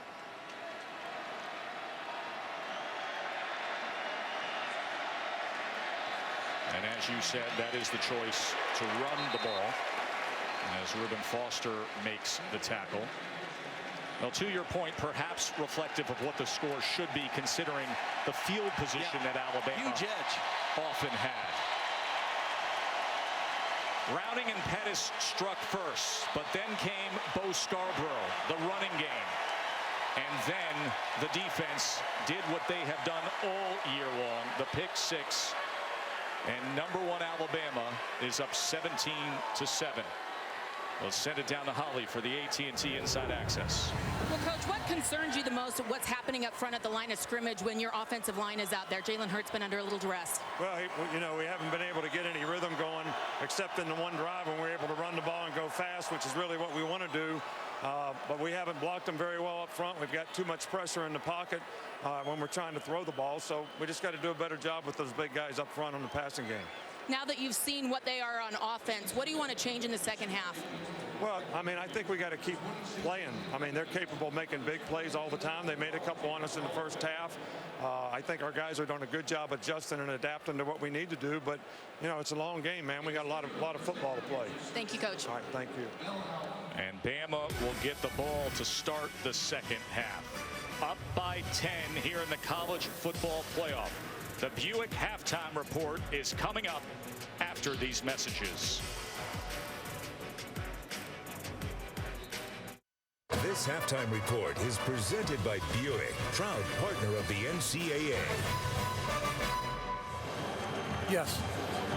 Alabama trying to make it back-to-back national championships, leading this national semifinal 17-7 on Washington at the half. Washington came into this game plus 21 in turnover margin. That was the best mark in the country, but their mistakes have been a big part of the story of the first half, and they are down by 10. Welcome in. It's the Buick Halftime Report. Stan Barrett here, along with Mac Brown and Mark May, and boy, those mistakes, you can't give Alabama extra chances. Now, for Washington to win, they needed to force the turnovers. They can't be turning over the ball, and early in that ball game, Fitzpatrick strips Ross. When Washington's going in to score, they're moving the ball. Potential points, and then Alabama takes it down and gets 3 points, so you just can't do it.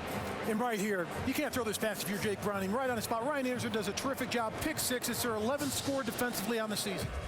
All right, so that touchdown, the first non-offensive touchdown that Washington has allowed all season, 15th non-offensive touchdown that Alabama has scored, and that includes 11 by their defense. Yeah, it's been unbelievable, but Washington can't block Alabama. They're too good.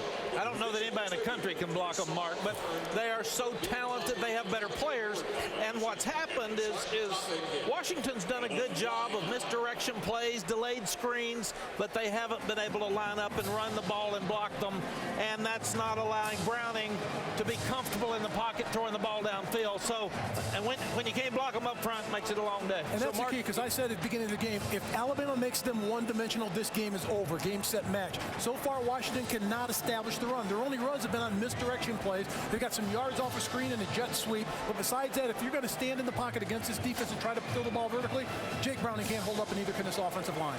All right, some adjustments necessary for the Huskies in the second half. This is the first half of semifinal Saturday here on ESPN. Coming up after this game, 7 Eastern, we got Clemson and Ohio State in the other semifinal at the Fiesta Bowl. We're going to talk that game coming up in just a minute. The Buick halftime report rolls on.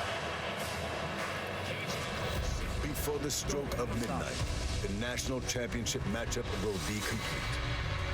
Second chances are not to be taken lightly by Clemson. But the always dangerous Ohio State Buckeyes look to win their second title in 3 years. The PlayStation Fiesta Bowl coming up next on ESPN. This halftime report is presented by Buick, proud partner of the NCAA.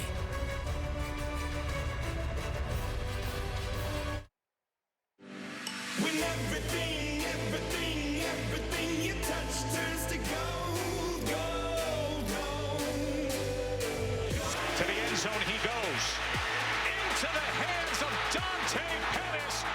Huskies strike first. Scarborough. Muscle man down to the goal line. Touchdown, Alabama. Browning pressured. Intercepted. Ryan Anderson. The Tide defense rolls again. The college football playoff at the Chik Fil-A Peach Bowl. And Alabama, #1's on top by 10, 17-7. Joe Tessitore and Todd Blackledge with you to get this outstanding day of college football action underway here. If I'm a Washington supporter, I sit back there and I say, just get to half, 10-7. Don't make another mistake there. Just get to the half, 10-7. Everything's just fine. Your defense has played the way you needed them to play. Your punter has done a great job. You fought field position disadvantage the entire first half, and yet you're right there in a 3-point game, because the longer this game goes as a close game, the more pressure goes to Alabama. But the costly turnover, the bad turnover there at the end, this is a team, Washington, only 12 turnovers in their first 13 games, 2 of them in the first 30 minutes of this one, and the last one really cost them. There's that field position you talked about, the average drive start. Holly with Coach Pete. Coach, your defense has held up very well, but they've been in terrible field position to start many of their drives. How can you change that? Well, we got to convert some first downs, and we really just need to not turn the ball over and give them a fighting chance. Alabama's got a great defense. We got to keep slugging in there, but we got to be able to be methodical and convert some first downs. What sense did you get in the locker room just now that your kids have some confidence and are playing well? Yeah, they'll come out and play hard. 2 halves. Thanks, Coach.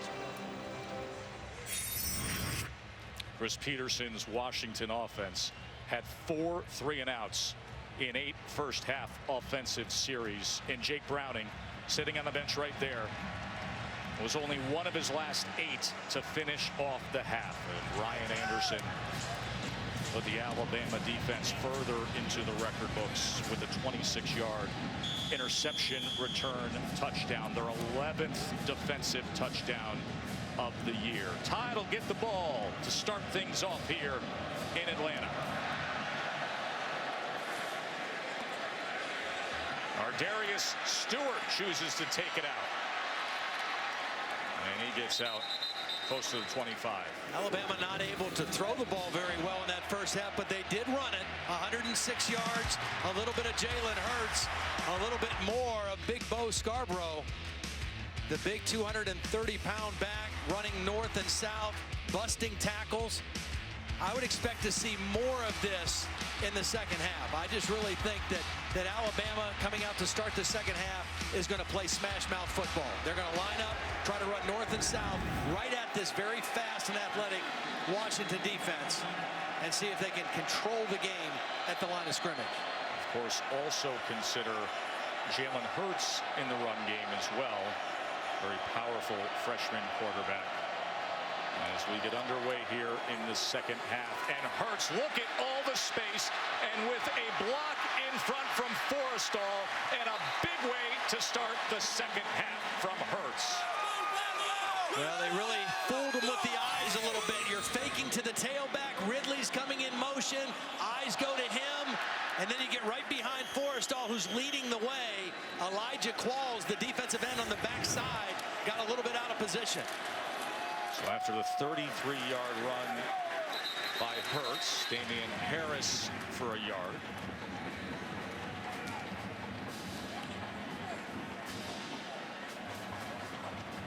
Lane Kiffin, his third year as the offensive coordinator. No matter which tools he has had in the toolbox, he has found a way in recent years with Alabama. And this year, a freshman quarterback leading the way. Yeah, it's pretty amazing when you think about it. Lane Kiffin's been the offensive coordinator for 3 years. They've been to the college football playoff all 3 years, and they've been here with a different first-year starting quarterback, and all 3 guys were different in their styles and skill sets. That's pretty impressive coaching and play calling for Lane Kiffin. Jake Coker a year ago leading them to a title. Blake Sims set records prior to that. 3rd and 7. A gap pressure is picked up by Bama. Hurts downfield, flag is down, complete to Dieter. For now, a 17-yard reception. We will check on the penalty flag. You run a guy deep, you run a guy short, and you run a guy right in the middle. Dieter was the middle receiver. Nice job by Jalen Hurts throwing on the run, but let's see what the penalty is. Ineligible receiver downfield. Number 87 on the offense was covered. Went downfield on the pass. It's a 5-yard penalty. Repeat, 3rd down.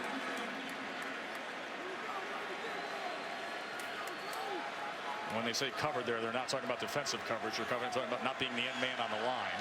I didn't see him go down the field. He was a blocker. He was not even out in the pass route. Dan Capron leading this Big Ten crew today. Capron, the official who had worked the Ohio State-Michigan game in the controversial spot on 4th down. 3rd and 12 now.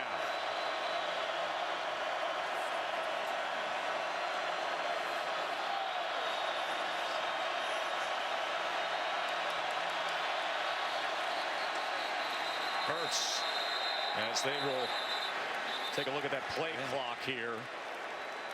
Delay of game. Offense. 5-yard penalty. Still 3rd down.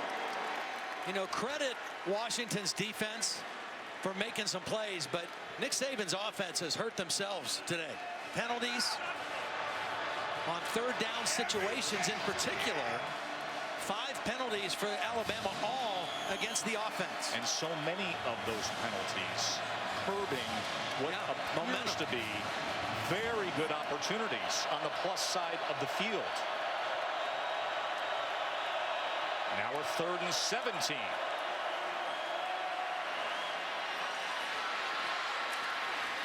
As to the 40-yard line is O.J. Howard. A little something extra between these two squads as the big 250-pound tight end was fighting for everything he could get. Nice job by the referees getting in the middle of that. No flags needed.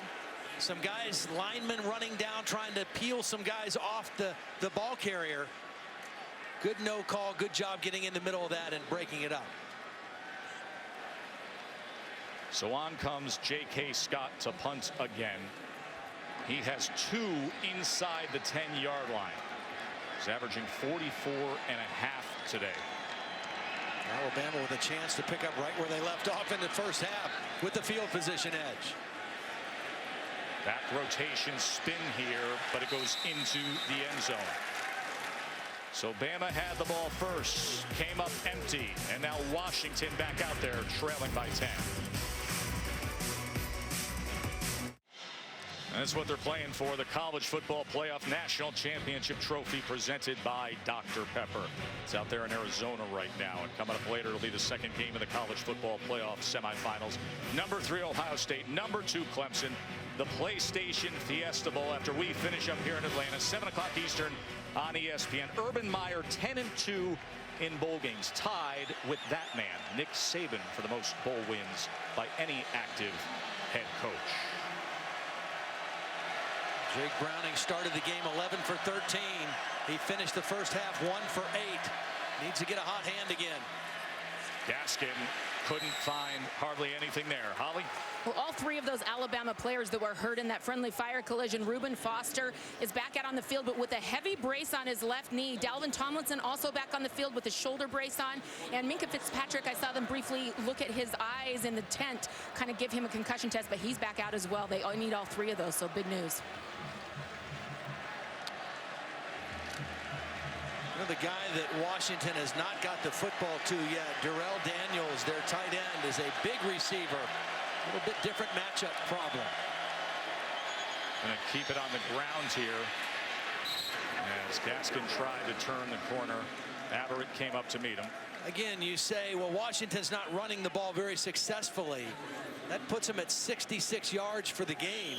But remember, this Alabama team coming in only allows 63. So Chris Peterson's plan, we got to keep slamming the ball in there and try to have some balance. And then they got to take care of the football on these third down situations.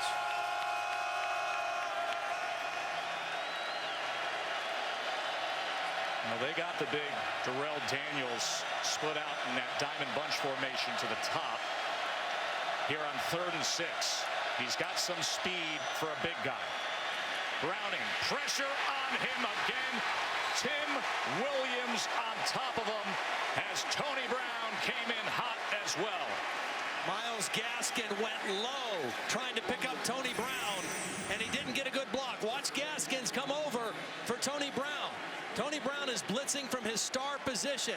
If Gaskin takes him on high, then Jake Browning can maybe step up in the pocket. Is that a face mask there? Could have been.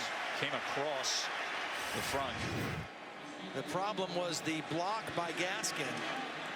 When he went low and Tony Brown went over him, Browning had nowhere to go. Viscano, a line drive, hoping to get the bounce again, and he does. Boy, it's been a roller coaster ride of results from Tristan Viscano. And Trayvon Diggs has just been confused by the bounce of the punt and the direction of the punt all night. 52-yard boot downfield. The Chik Fil-A Peach Bowl, brought to you by Honda. The Quicksilver card from Capital One. Earn unlimited 1.5% cash back. Every purchase, everywhere. And PlayStation View. It's time for better TV. These two teams first met in the 1926 Rose Bowl, commonly referred to as the game that changed the South. Washington was the powerhouse. Alabama was making their first bowl appearance. They scored 20 points in the third quarter. They won 20-19, their first national championship. Of course, they now proudly claim 16. Washington has struggled with field position in this ball game. The thing they need more than anything is to flip the field. Coming into the game, the best in the country at forcing turnovers, 33. They've yet to knock the ball loose from Alabama in this ball game. Hurts. Gonna cut back, and it was a good choice as Qualls hits him forward ahead for 9 yards. Stepped up underneath the rush of Jalen Johnson. He's not afraid to take a lick. He's not going to slide very often.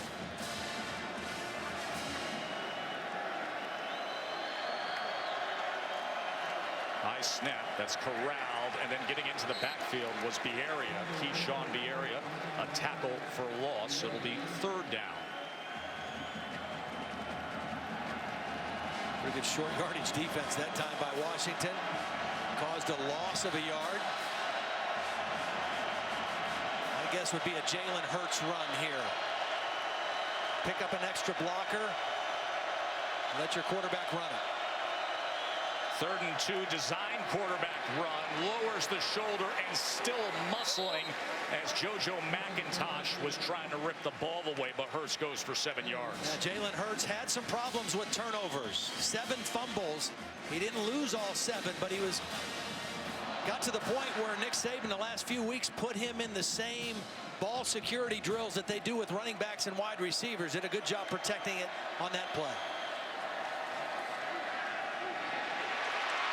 Incomplete as O.J. Howard had to turn around and try to secure the ball. Missed opportunity by Hurts. Well, what O.J. couldn't see was there was a safety right on top of him. Jalen Hurts saw it and tried to throw it short in that little window, and the two were not able to connect. Alabama has tried to throw play action on 1st down and look to go downfield, but Washington, for the most part, has really covered it well. So much of Alabama's success last year was built on play action. You saw what O.J. Howard was able to do against Clemson in the national championship game. This is quarterback run here. And Mr. Blackledge watching a lot of film. They're going to get a hold, though, in the interior of the offensive line. Good job reading that, Todd. They go empty set, and they try to widen everybody out on the defense and open up a seam for him. Holding. Offense. Number 74. 10-yard penalty. Yeah. 2nd down.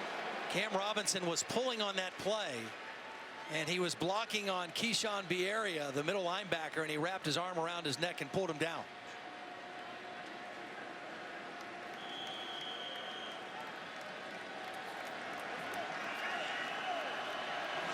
Once again, another offensive penalty against Alabama. 2 steps forward, 1 back. Wide and split. then off in a punt.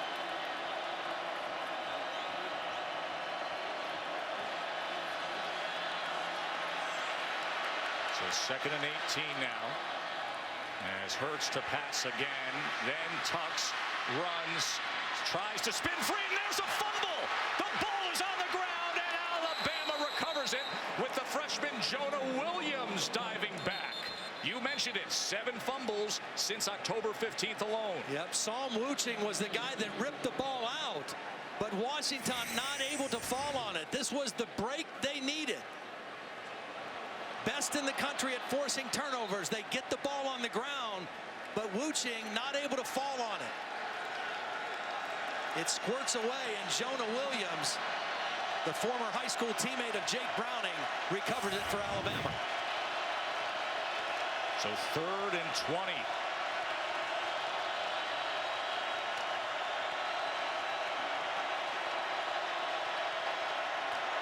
Play clock down inside of 2 again. They're not going to get this play off. They didn't get it off. And there are some freshman moments every so often, aren't there? The 7th offensive penalty on Alabama. Delay of game. Offense. 5-yard penalty. 3rd down.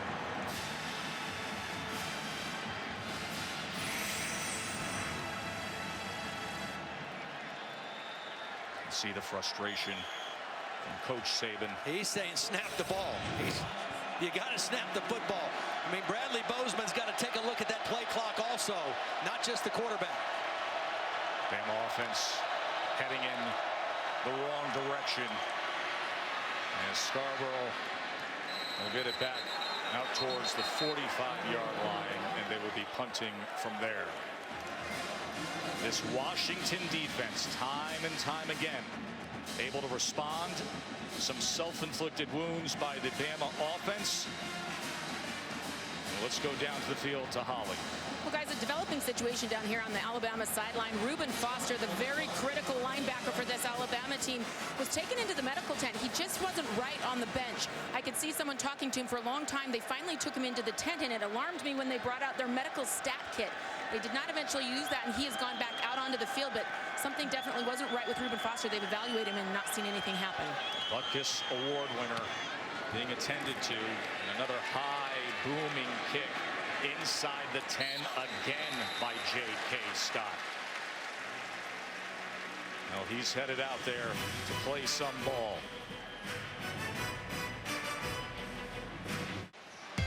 Only 3 touchdowns so far by way of our AT&T pylon cam. You saw Pettis and then big Bo Scarborough to tie the game up, and then the critical moment, buck 13 before the half, Ryan Anderson's pick 6. That's the AT&T pylon cam. The College Football Playoff Foundation and Peach Bowl Inc. have teamed up to improve early childhood education in Atlanta by making a $1 million charitable donation to Atlanta Public Schools. The donation is part of the CFP's Extra Yard for Teachers initiative. It's going to allow Atlanta Public Schools to train more than 1,000 educators. And as a founding partner, ESPN is a proud supporter of Extra Yard for Teachers. We also salute the Chik Fil-A Peach Bowl for a $100,000 endowment scholarship to each university. As Coleman gets the carry for 3. Well, Coleman just has had nowhere to run tonight. 5 carries, only 8 yards. He had 101 yards in the Pac-12 championship win over Colorado. I'm sure there are some out there saying, why are they even trying to run? You have said to. you got it. You got to keep them honest. You got to stay balanced.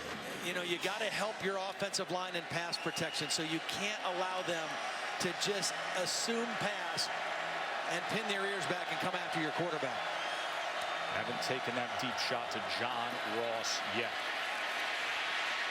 As Browning was under pressure, Jonathan Allen was closing in. Washington has had 10 offensive possessions. 7 of them have started at their own 20 or worse. I mean, it's hard to stretch the field, which they need to do right now. They need to try to stretch the field with some vertical plays. But when you're backed up that close against your own end zone, against this kind of pass rush, very difficult to do. If I told you that stat, plus told you Alabama had a defensive score, you served one up, you wouldn't think it would only be a 10-point margin. 3rd and 6. Bad snap. He wasn't ready for it. Browning has to just fall on it near the 5-yard line as Tim Williams was right on top of him. Yeah, this was going to be bad, period, because he's trying to communicate with Coleman. He's not ready for the snap, and I don't know that anybody was going to block Tim Williams. That could have been a sack fumble had he caught the snap. He's probably fortunate that he dropped it and fell on it, because Tim Williams was going to be on top of it. The 6th 3-and-out in 10 total drives now for the Washington offense. I wouldn't be surprised. Vizcaino heels in the back of the end zone. Able to get it away. What a great kick. It didn't go very far, but he kicked it away from Diggs.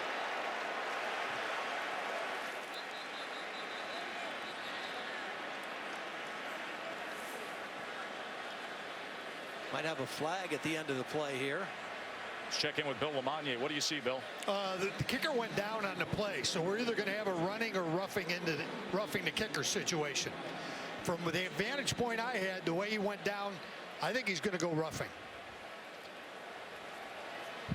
which will have big implications. Running into the kicker by the defense. That penalty is declined. With the implication on it being a 5-yard penalty, they're going to decline. Right, sure. But if it was the 15, it'd give them an automatic first down. And that's what Chris Peterson is wondering, why it wasn't of the more severe variety. And once again, he sees Alabama with a starting position in his side of the field. Running into's the right call.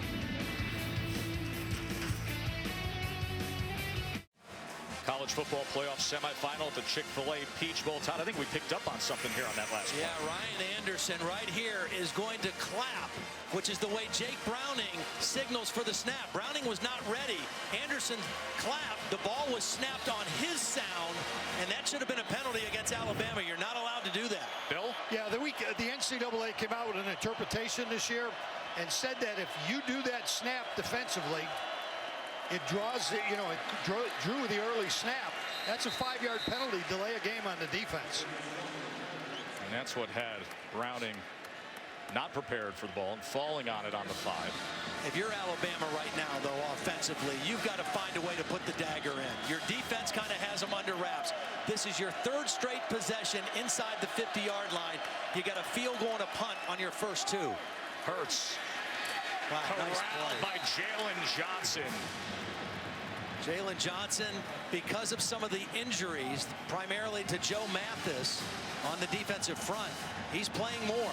He's a bigger body guy at 6'3", 280. Did a nice job of just moving down the line of scrimmage on Hurts. That may not be a bad thing to have the 300-pounders and the 280 guy rather than the edge rusher against the physicality of Alabama. Nazim Victor, big part of what they were able to do this year. Leading tackler, has been out for over a month as well. 3rd and 7 now. Dieter has been kind of a guy he's looked at on 3rd down. Quarterback run all the way. Taken down again as Jalen Johnson and Turpin, and a loss of 5. Turpin made the play. Damian Turpin, number 66, got immediate penetration and forced Hurts to try to bounce this out.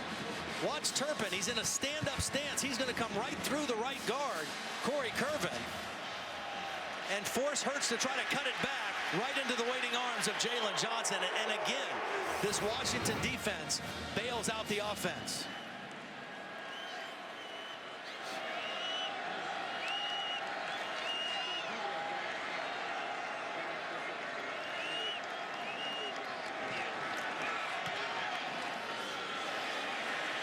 J.K. Scott hangs it up there again. And go for the touchback as we talk about this defensive line of Washington. Got a flag. Flag is down back at midfield. You know, I can remember when we went out to do that big showdown game, that top 10 game against Stanford. I said to you at practice, I go, they look like an SEC defensive line. For all those doubters the past few weeks as to how good this defensive line really was, you're seeing it today. Absolutely. And we saw it in that Stanford game. Stanford prides themselves on being a physical team on the line of scrimmage on both sides. And that night, that Friday night in Seattle, Washington was clearly the more physical team against Stanford. And they held their own, particularly on the defensive front, against this Alabama offensive line in this ball game. Holding, offense, number 55. The 10-yard penalty will be tacked on to the end of the kick. First down, Washington. That's a big break because not only do they get the ball in better field position, the best field position they've had for most of the night. There's the hold right there, right in the middle of the screen. Cole Mazza, number 55, the snapper. And now Washington, with the best field position they've had for most of the night, they need to try to stretch out this Alabama defense. They've not attacked Marlon Humphrey on one corner or Anthony Averett for a while. Just think about describing the 30-yard line as great field position for Washington. Yeah. That's the kind of night it's been.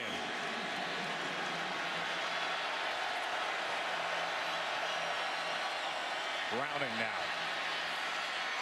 A lot of time on the rollout, first down. Nowhere to go. Nowhere to go, though. Excellent coverage downfield by Alabama. They had Ross covered. They had Pettis covered.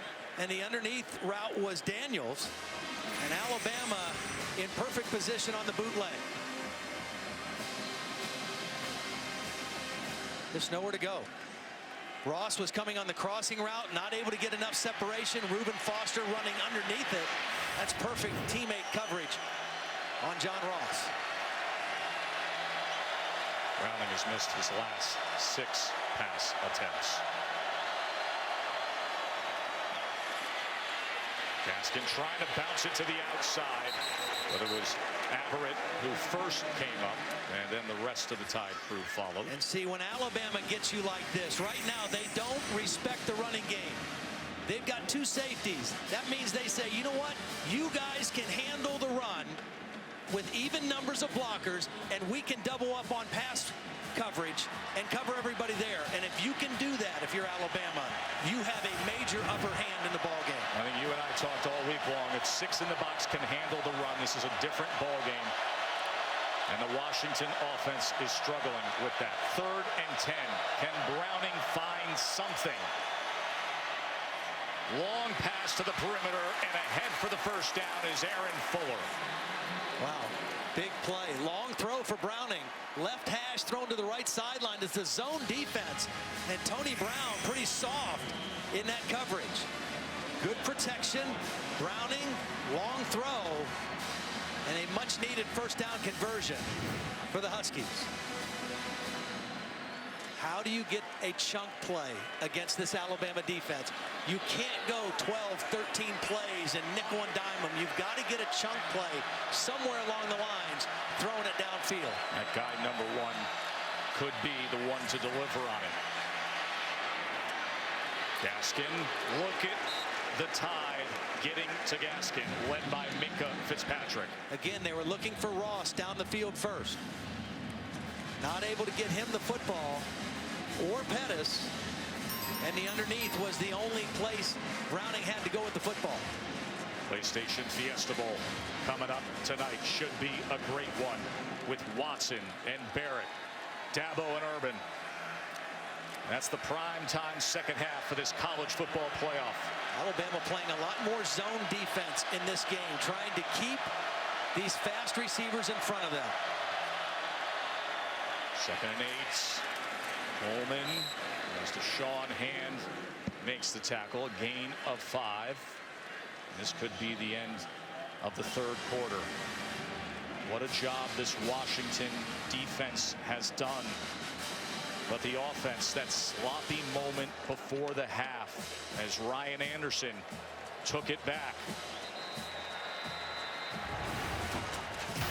A scoreless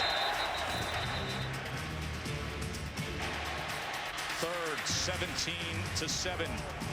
The count here heading to the 4th.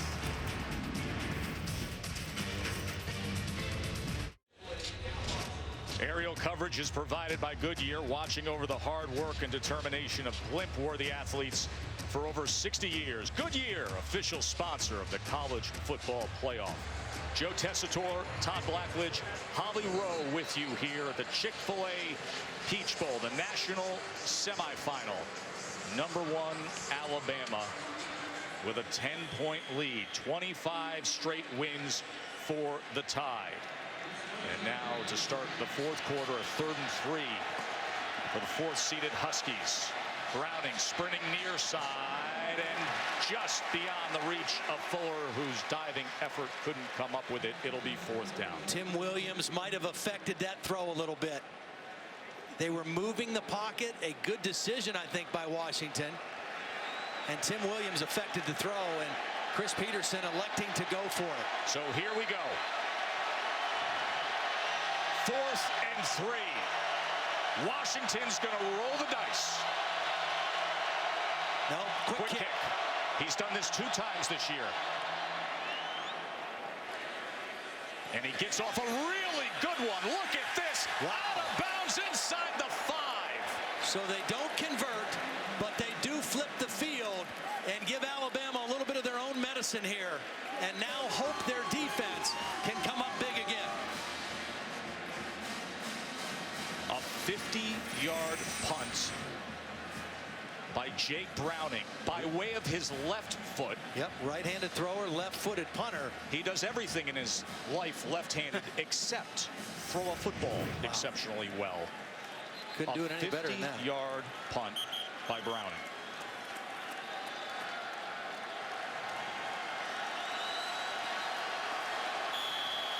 And now what will the Bama offense offer up to get out of the hole? They've not been able to take advantage of great field position. Let's see what they do with this kind of field position. As the 18-year-old quarterback from his own end zone with Damian Harris. And they are not opposed to throwing play action and taking a deep throw on 1st down, even in a situation like this.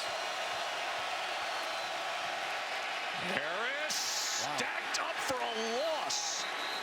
Ben Burke-Herbin, as that front of Washington continues to find success. I'll tell you what, Vita Vea is playing some ball tonight. He is handling the right guard.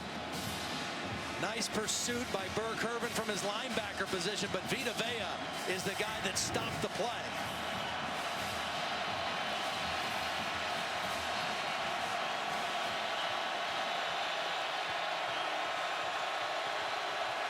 Now be careful of a holding penalty here if you're Alabama as well.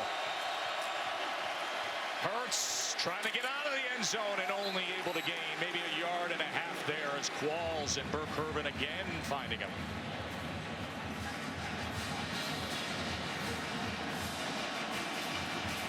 Elijah Qualls, one of those guys that 320-pounder, former running back in high school, moves up and down the line of scrimmage very well.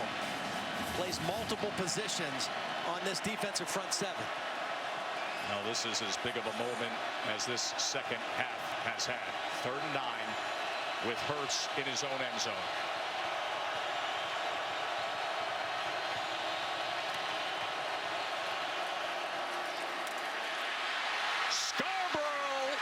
Makes it happen. 1st down, Alabama. Big time run.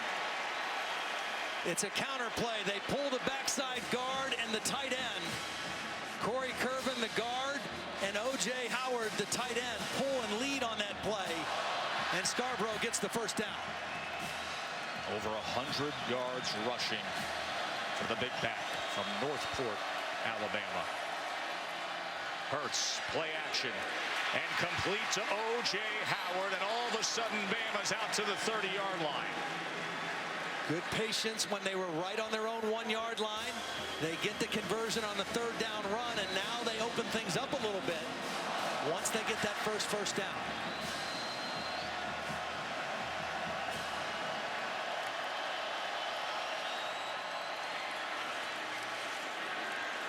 Hurts ahead for 1 as the area and Qualls were able to get to him.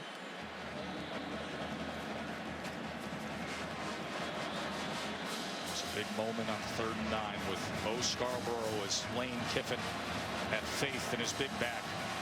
He's had an outstanding game, 13 rushes, 107 yards, and that powerful touchdown to tie the game at 7 apiece early on. And he gets free again. Look at Bo go. Scarborough inside the 10. The tide is rolling late.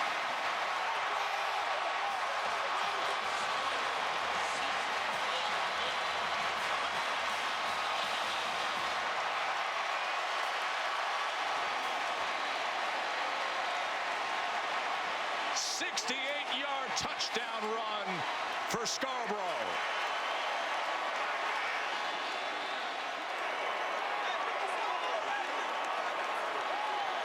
That has been their formula. Bring Bo in like the closer in baseball in the 4th quarter when the defense is a little tired, and then try to tackle that big guy at 230 pounds.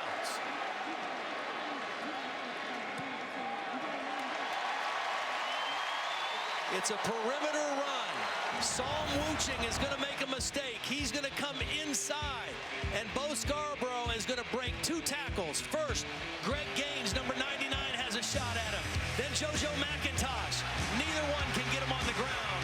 And Big Bo not only gets a big yardage play, he gets a touchdown to put Alabama up 24-7.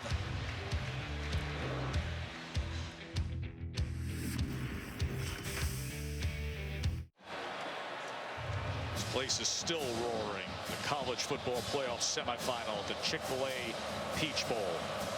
So many made the short drive over from Alabama, and moments ago, a sensational 68-yard touchdown run by Bo Scarborough. Here's John Ross. Can he deliver something? Trying to get to the outside, but Averett runs him down. And now today's Capital One pivotal performance time. Well, it's been Bo Scarborough, the closer, the big back, the physical back. 230 pounds, running for tough yards against this very feisty Washington defense. And when he gets those shoulders north and south, he is hard to get on the ground. And then as he begins to wear a defense down, he has the speed to make a big play. This last touchdown run, maybe the capper for Alabama in this one. And the big fella shows you what he can do. 175 yards now in the ball game.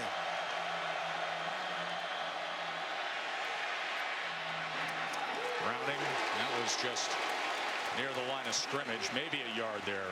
to McClatcher. That's Burton Burns, the associate head coach, running back coach, been a long-time assistant coach. Had to leave bowl preparations here in Atlanta for a day to go home and bury his father, Winston, who passed away at age 92, was the first coach in the Burns family, inspired him to be a coach, and certainly a sad moment for him earlier in the week, but happy to see his running game going now with Bo Scarborough.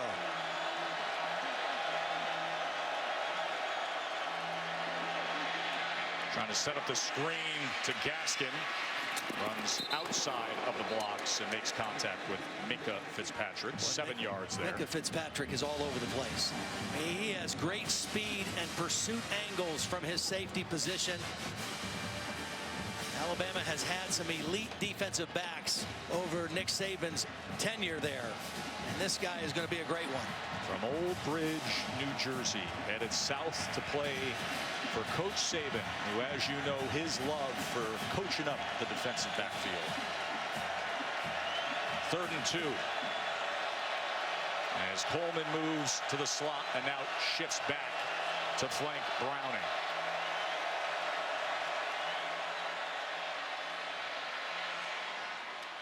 And complete for a first down to Pettis.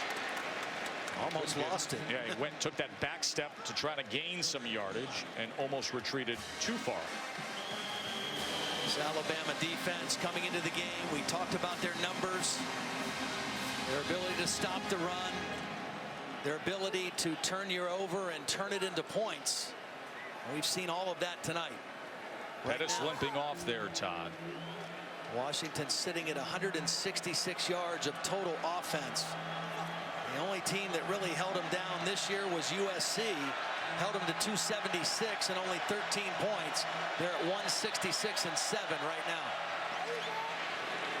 First down run by Coleman.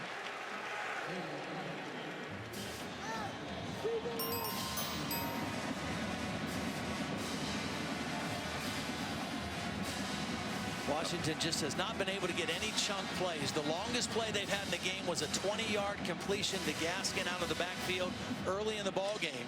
They just have not been able to convert a big play. And you can't grind out a long play drive against this type of defense. You got to get some chunk plays, and Washington has not been able to find any. Washington only has 23 second half yards. 2nd and 8. Browning steps up and goes down again.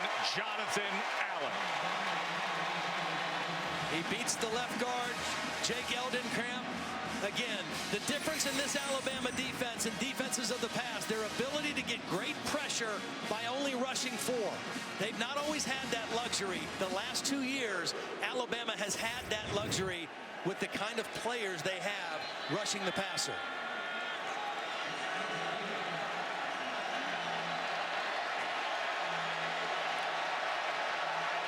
Third down and 13. And that roar of Crimson fans smelling blood in the water. Here's a shot downfield that had no chance other than Minka Fitzpatrick looking for his 6th interception of the year. John Ross was double covered. The safety, Fitzpatrick coming over the top to help. The 5th time that Washington faced a 3rd and 10 or more. They're 1 for 5 in those situations. That plays right into the hands of this Crimson Tide defense.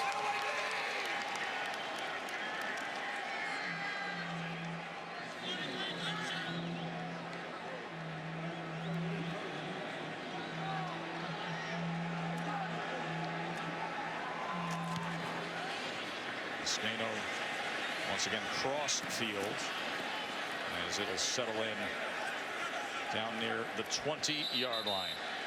Nick Saban's going to miss this place, the Georgia Dome. 12-1 through the years here. The Chick-fil-A Peach Bowl, brought to you by Chick-fil-A. We didn't invent the chicken, just the chicken sandwich. Cadillac. Northwestern Mutual. Northwestern Mutual. We help you live life differently. And AT&T. Get your entertainment and sports your way from AT&T. You go back through the years of the career of Nick Saban, and you arrive at the influence of the late, great Don James, the Washington head coach who led them to a national championship. But that was back at Kent State, where Don James altered Nick's life. And the late Don James was born on this day 84 years ago. Of course, Saban is chasing history, namely the Bear, who won 6 national titles. Saban sitting on 5 right now, as Hurts throws it away with the area trying to track him down. You know, I think one of the things that's most amazing when you think about Nick Saban and what he's built here at Alabama, tonight is the 49th game that Alabama has played as the #1 ranked team in the country over his 9 years. It's amazing the consistency of performance that they played with. In the 48 games prior, their record is 43-5 as the #1 ranked team in the country. You know there's a big bullseye on your back. You know you're going to get everybody's best shot, and they still win. Here is the star of the day, Scarborough, just a yard there. Holly. Well, one of the ways he's attained that success, Todd, is he has trained his players to think just like he does. In fact, I was talking with Ronnie Harrison, and he was telling me how accountable these players are to each other. He said, if people are doing stuff in drills and we don't think it's good enough, we tell them to go back and do it again, not the coaches. They police themselves. They hold each other to a standard that is very high. Coach Saban has really made the rest of the team in his favor. Yeah. Good point.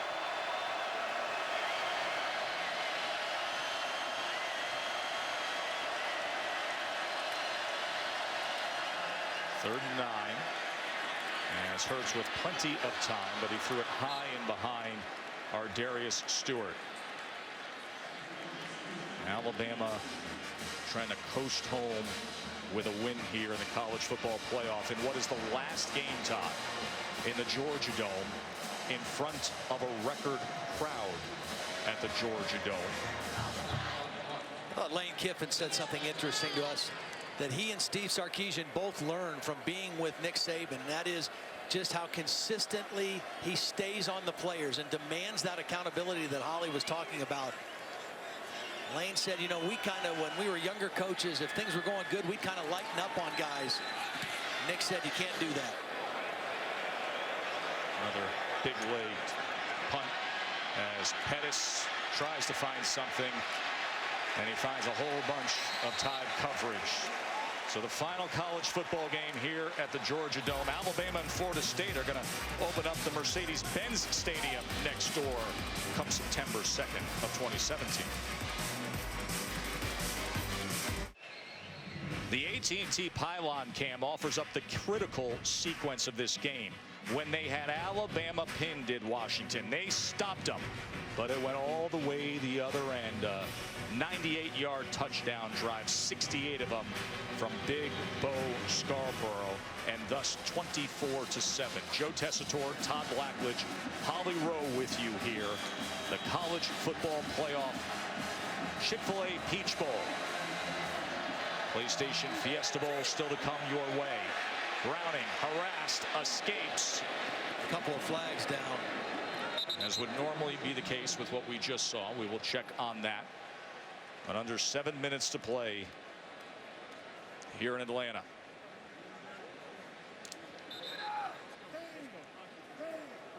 Illegal substitution. The offense had 12 players on the field. It's a 5-yard penalty. Repeat first down. That is Trey Adams, the starting Officials left tackle. timeout for an injured player. Really, the medical staff is checking on. He was a first-team All Pac-12 selection. Yeah, really a fine football player. A year ago, when he was a freshman, he earned the starting job at left tackle, and that was the first time that Washington ever had a true freshman starter at left tackle.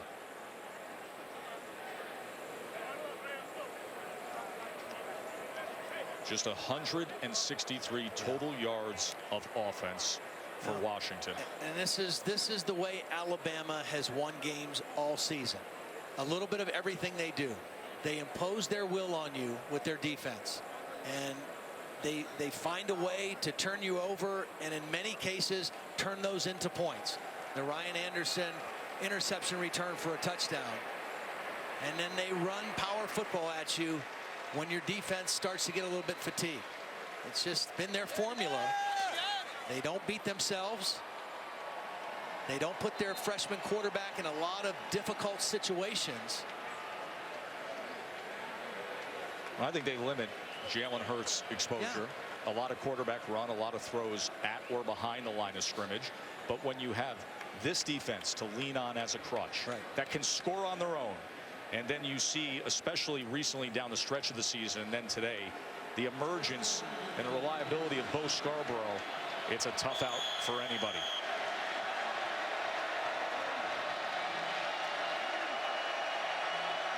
So after the penalty of 1st and 15, as they go with the draw to Gaskin, and he works his way to the 20. Hey, Monday's a great day with 3 more games on ESPN.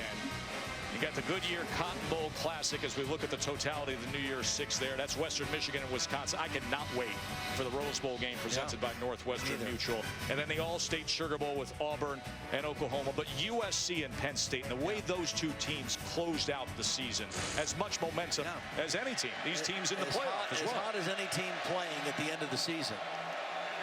USC, the one common opponent that both Washington and Alabama faced, but totally different teams when they played them.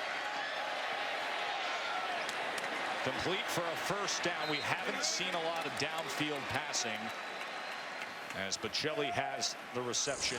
And just think about since October what Penn State and USC have looked like. Sam Darnold, the quarterback at USC, that is going to be a name we're going to talk about a lot in 2 days. We're going to talk about nonstop all next year.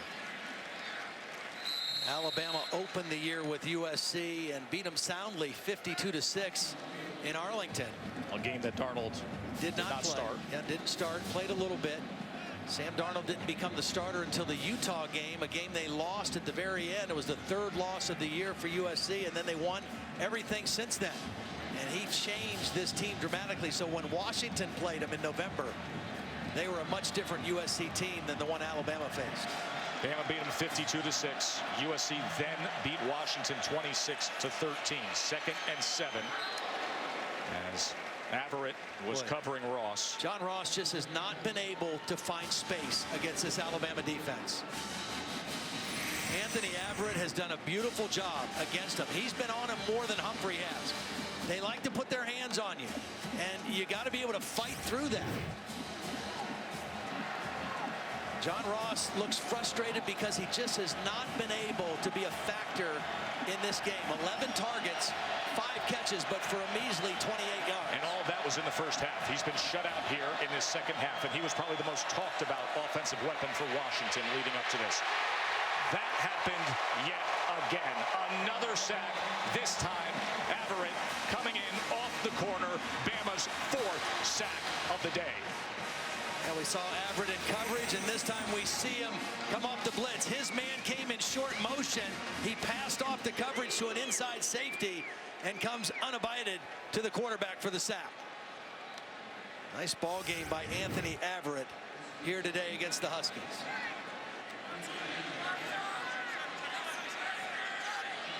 Another New Jersey product in this secondary. Nearly muffed that, but Diggs able to control it. The Tide looking to coast home to yet another shot at a title. Second chances. Clemson returns to the very same field where they lost in last year's national championship game to this Alabama program we've been watching here today. Up 24-7 on Washington with 4.5 minutes to play to make their way to the college football playoff national championship. Ardarius Stewart with a good carry there, a gain of 9. The play call from Lane Kiffin, as he is wont to do with his wide receivers. Todd? We already mentioned earlier Lane Kiffin, the new head coach at Florida Atlantic University in Boca Raton. Will take over when his duties here with Alabama are done. The guy that's going to succeed him is Steve Sarkisian. Steve Sarkisian, former head coach at Washington, got the job at USC, and last year parted ways about mid-season with USC, had some personal issues to work through, and Nick Saban hired him, gave him a chance to turn his life around, hired him as an analyst. And he's been involved with Lane Kiffin, his friend, in the preparation of game plans, and will take over as the new offensive coordinator when Lane leaves. And it should be a very smooth transition because he and Lane are so familiar with the same kind of styles of offense. They coach together, they're friends. Nick Saban feels like Steve has earned his trust and has proven himself. And Jalen Hurts, as a young quarterback, has a guy that's already been on the staff. He doesn't have to build a new relationship with a new coach going forward. I think it's a pretty brilliant move on Nick Saban's part, as long as Steve Sarkisian has his life together, which by all accounts he does.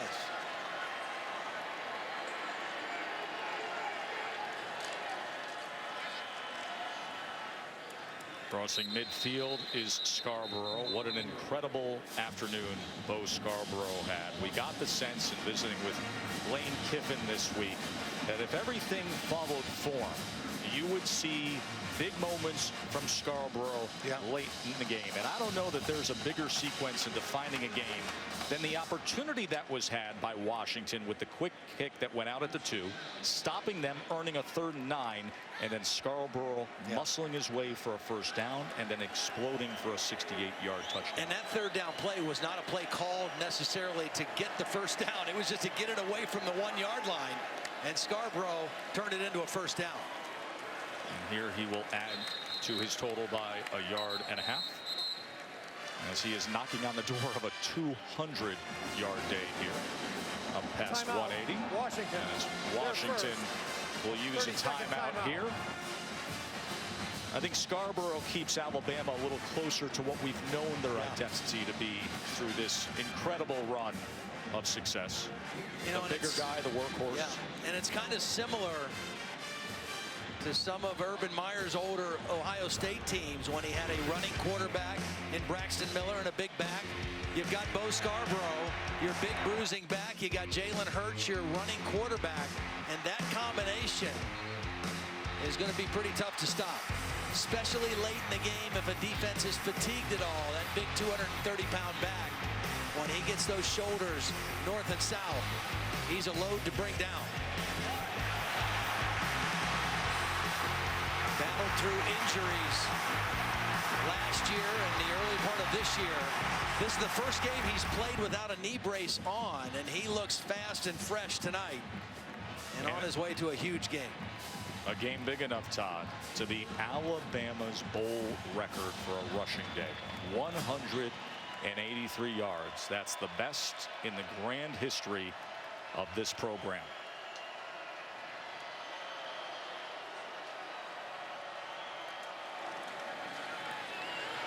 Hurts on 3rd and 6. We will check on the mark there.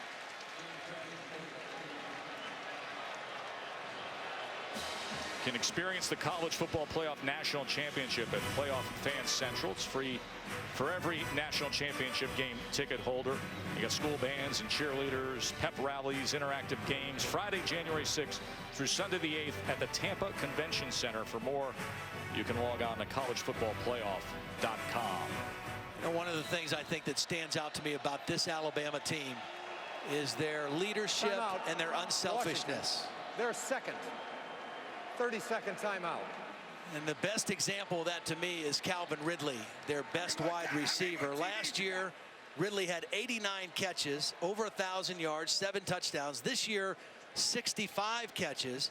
And in a ball game as big as this, where you know he wants to play on a big stage, only 1 catch for 6 yards. He's been a non-factor in the game as a receiver, but he knows that the way this team is built this year, with the quarterback that they have, with the running game that they have, it's a little bit tougher to get balls thrown your way.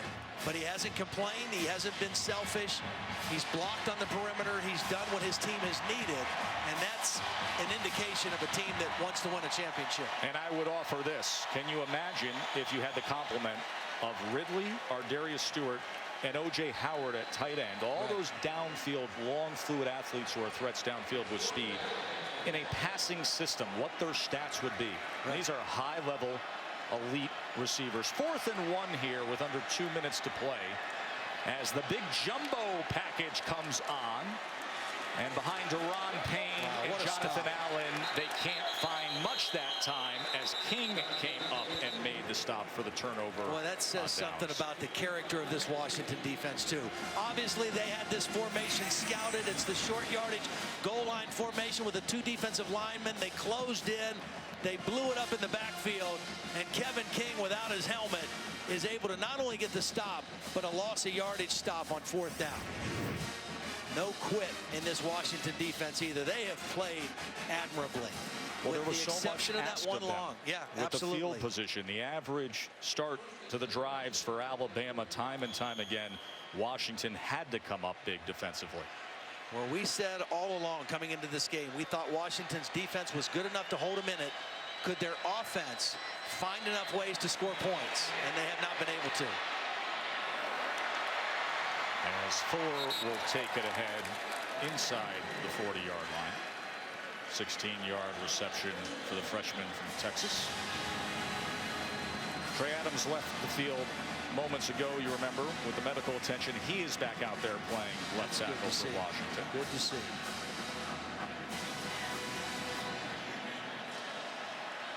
Dante Pettis not in action with a right knee injury.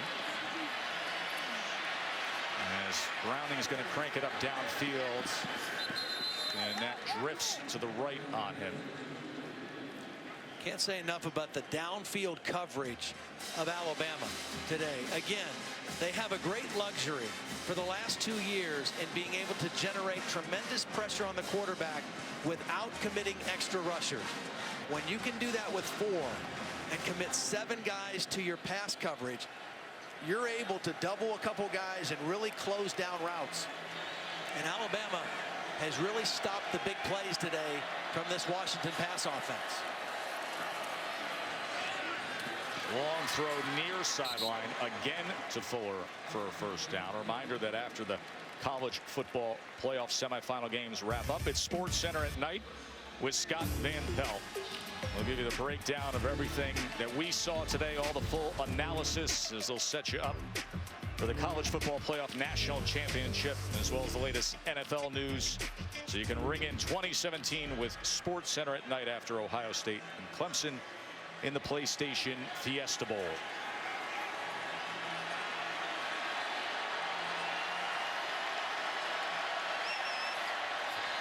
Little A-gap pressure, able to pick it up. Downfield goes Browning and throws short of John Ross, who does not have a catch in the second half of this game.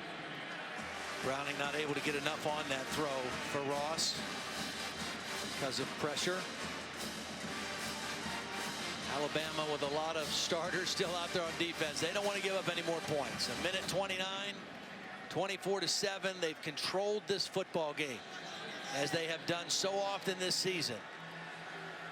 They did not face many good or above average offenses in the SEC this year.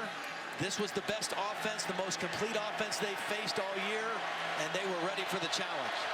Washington just crested over 200 total yards. A mighty task to go up against this Bama D, as Tony Brown had coverage that time on Fuller. And there's a fight now back near the 35-yard line. They're going to separate them. Well, Reuben Foster's been in a couple scuffles here in the last couple plays. That's Ronnie Harrison. Ronnie Harrison there.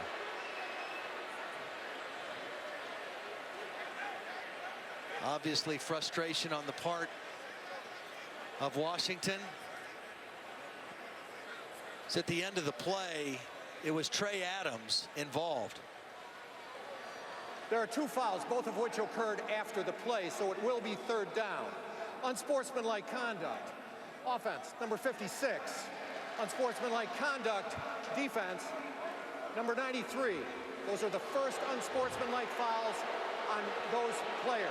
Now, Bill Lamagna, former head of officials in the Big Ten, you got to be careful here with a minute 24 to play. You want to be able to play in the next game. Yeah, now if it's an unsportsmanlike conduct that you get dumped for, you're eligible to play in the next game. But if they got tossed for fighting, then they're going to have the one half, they're going to sit out another half of the next game. So it is something they have to be careful with. Good job by the officials to get in between, get things settled down.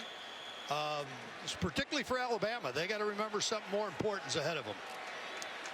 That's what Eddie Jackson's trying to tell young Ronnie Harrison right now. That would be the last thing that Nick Saban would want to hear heading into a national championship game. Mr. Browning is going to feel that one. Rashaan Evans. He beat Trey Adams. Trey Adams came out of the game a few plays ago, a leg injury, and he's slow getting off the mark. Rashaan Adams times the snap count, beats him around the edge, and another sack for this Alabama defense. Again, the difference over the last 2 years, their ability to create sacks and negative yardage plays, much different than Nick Saban's first 3 national championship teams. You can notch 5 sacks on the belt today as Browning wants to call a timeout here. Final minute and a 4th and 17.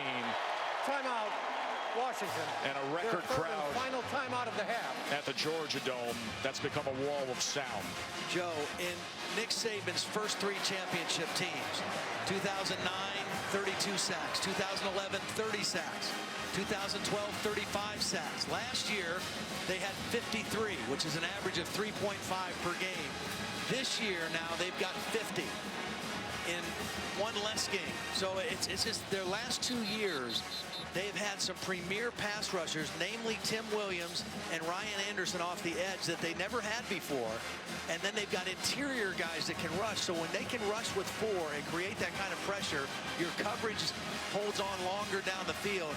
It's just a very difficult combination. Williams and Anderson, that's the big difference. Yeah, it really is. And what it allows them to do. We talked to so many coordinators in prepping for this game. Brett Lashley at Auburn, John Baxter out there at USC, and everybody who's played them, they say that's the difference, 22 and 56. Desperation heave on 4th and 17, and fittingly add another defensive gem. Minkah Fitzpatrick with the interception. He had a 100-yarder earlier this year, this time taken down from behind. His 6th interception of the year.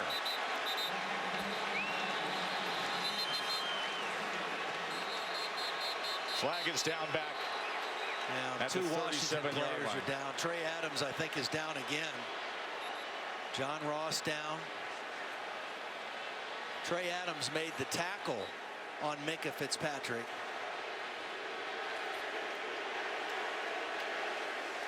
A lot of frustration right now. 24 seconds. I wouldn't be surprised if Alabama doesn't just take a knee here. Now that's the familiar chant that has started up through the years, the SEC chant. Now that's Eldrin Camp this time. Eldrin Camp is helped up. But the local crowd likes that style of play right till double zeros are on the clock here. 24 seconds remaining, a 17-point margin, and bodies are still flying around out there. You know the guy's name that we have not mentioned in the game tonight, defensive coordinator Jeremy Pruitt. He's kind of lived a charmed life. We'll take a look at these replays. Eldrin Camp number 52 is going to get blocked by Jonathan Allen. And he was down. John Ross was also down. There's the block by Allen.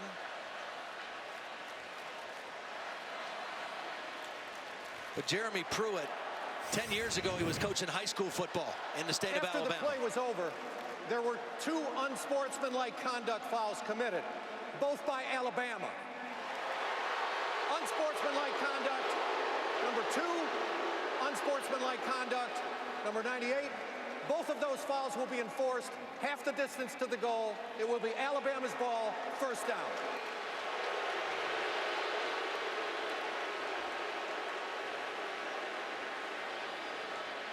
Nick wants his guys to play with an edge, there's no question, but he wants them to play smart. And a couple frustrating penalties here at the end by the team that's winning.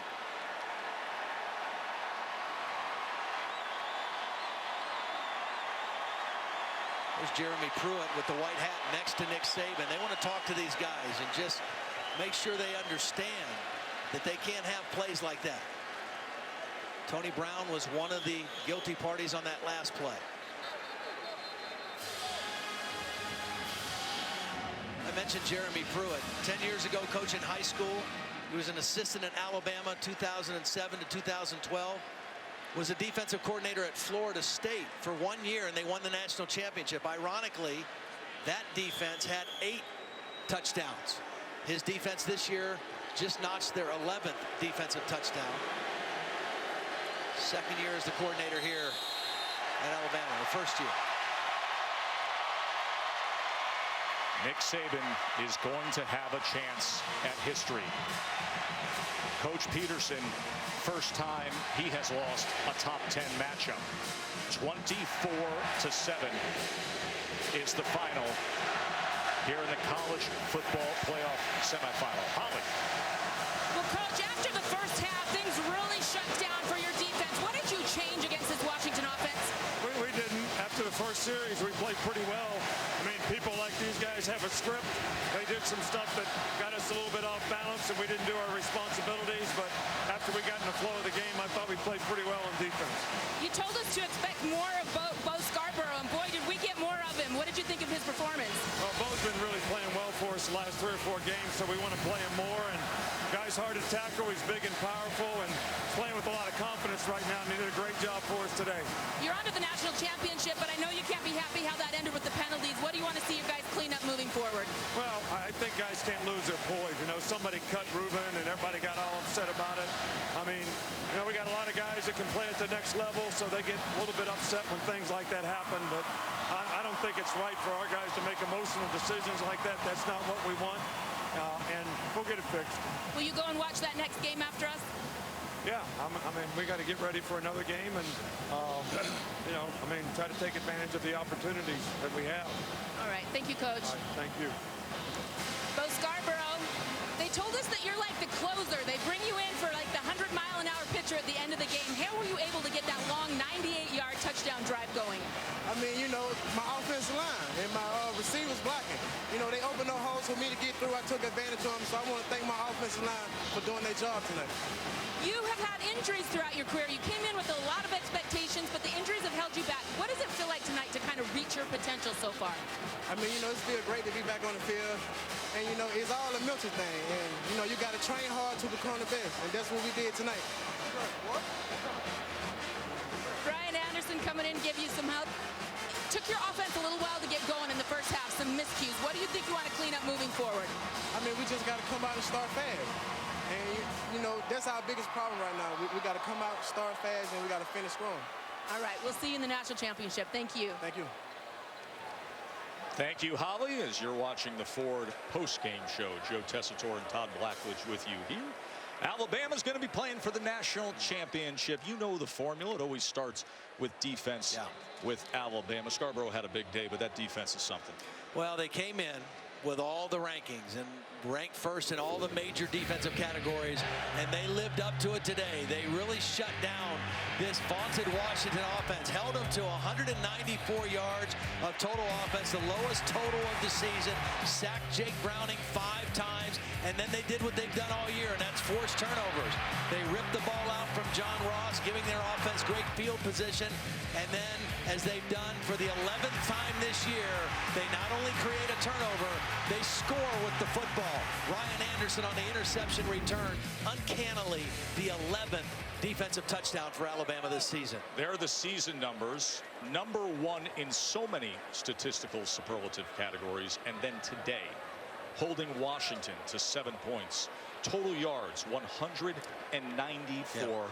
Sublime performance by the Alabama defense. The pick 6 before the half, that was a sloppy moment by Washington. Anderson takes advantage. But the critical sequence of the game, when the Washington defense was still hanging around there, they had a chance and they pinned them deep, and then Mr. Scarborough said, I'm going to get us out of trouble here, and then I'm going to take off. That 98-yard drive he capped, that did it. Yeah, Bo Scarborough was a man again today.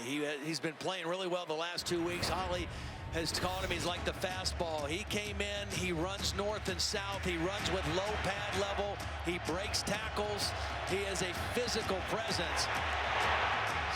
And he just had an outstanding game. 180 yards and a couple touchdowns in the ball game. And you mentioned that critical drive. He got a first down on 3rd and 9. And then when they had better field position, this run, 68 yards for the touchdown to put the Tide up 24-7. And really, with the way their defense was playing, that was the ball game.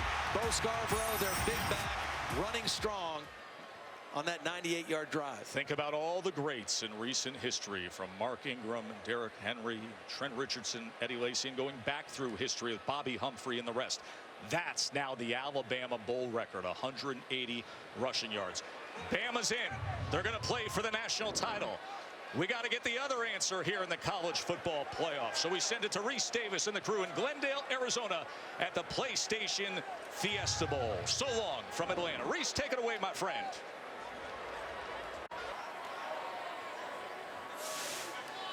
Good evening, ladies and gentlemen, and thank you for attending the College Football Playoff National Semifinal here at the Chik Fil-A Peach Bowl.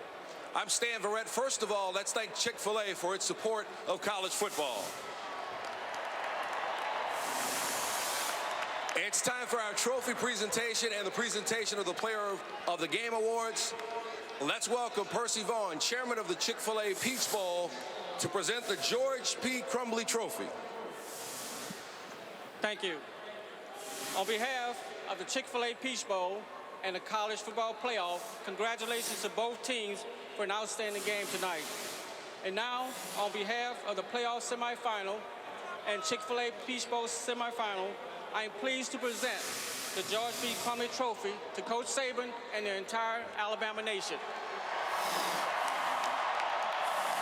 Thank you. Thank you.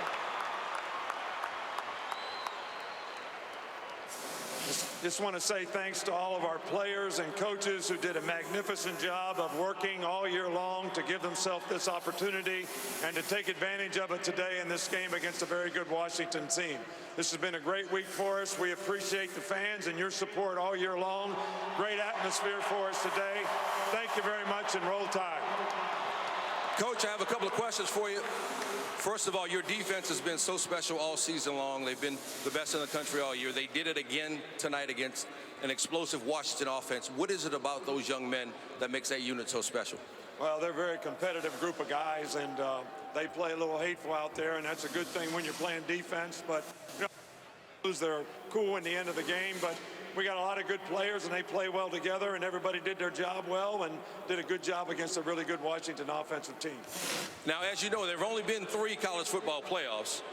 I know you know because you've been to all 3. And now you have a chance to play for a second straight national championship. How do you sustain that sort of excellence in your program? Well, I think this is a different team. You know, we want to do a great job for this team, this group of guys, and the opportunity that they created for themselves. So, you know, that's the focus right now, what we're looking forward, and the opportunity they've created for themselves. You won't have an opponent until later tonight. We don't know who it'll be, Clemson or Ohio State, but any initial thoughts about getting prepared for the national championship game? Well, I think both those teams are great football teams, and they've had great seasons, and it'll be a very challenging game for us either way. And our coaches and players will, you know, get ready for whoever we have to play and do the best job we can of competing for 60 minutes and hopefully have as much success as we can. Congratulations. We'll see you in Tampa. And now, our offensive player of the game, Bo Scarborough.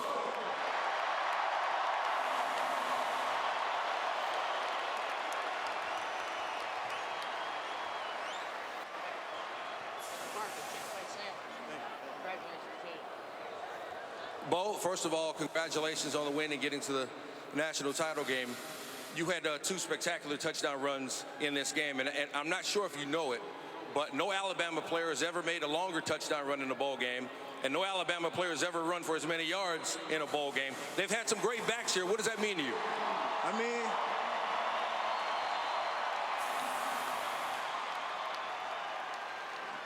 if you take a look, all those guys back there, you know, they had my back from the beginning, and I just want to thank them because without my team, I couldn't have done it. And I want to give a special thanks to my offensive line and my receivers for doing their job tonight. You seem to have a nose for the end zone tonight. Did you have any inkling that this was going to be this sort of a night for you? I mean, my mindset was on coming out here and doing my job and trying to win the game. All right, congratulations. See you in Tampa as well.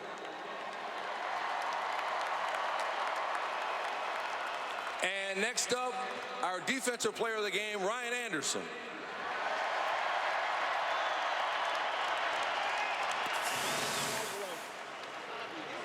Ryan, you did it again, adding to that number, 11 defensive touchdowns this season for you and your teammates. What is the mentality that leads to all those scoring plays? We just want to go out there every week. We want to show up. We want to take the ball away from the offense, and we want to make it easy on our offense. So that's kind of what that lead up to. You know, we got a young quarterback, and we want to make life easy on him. You came back for your senior season. Some of your teammates also came back. What did it mean to you to win this game tonight and now have a chance at a second straight national championship? I mean, that means the world to me, man. Like I said, I came back, and I play for all these guys back here every week, and I love them, man. And this is what we came back for. All right, congratulations. We'll see you in Tampa, and we hope to see some of you in Tampa as well. The Alabama Crimson Tide, Chik Fil-A Peach Bowl champions. We'll see you in Tampa on January 9th for the College Football Playoff National Championship game. Good evening.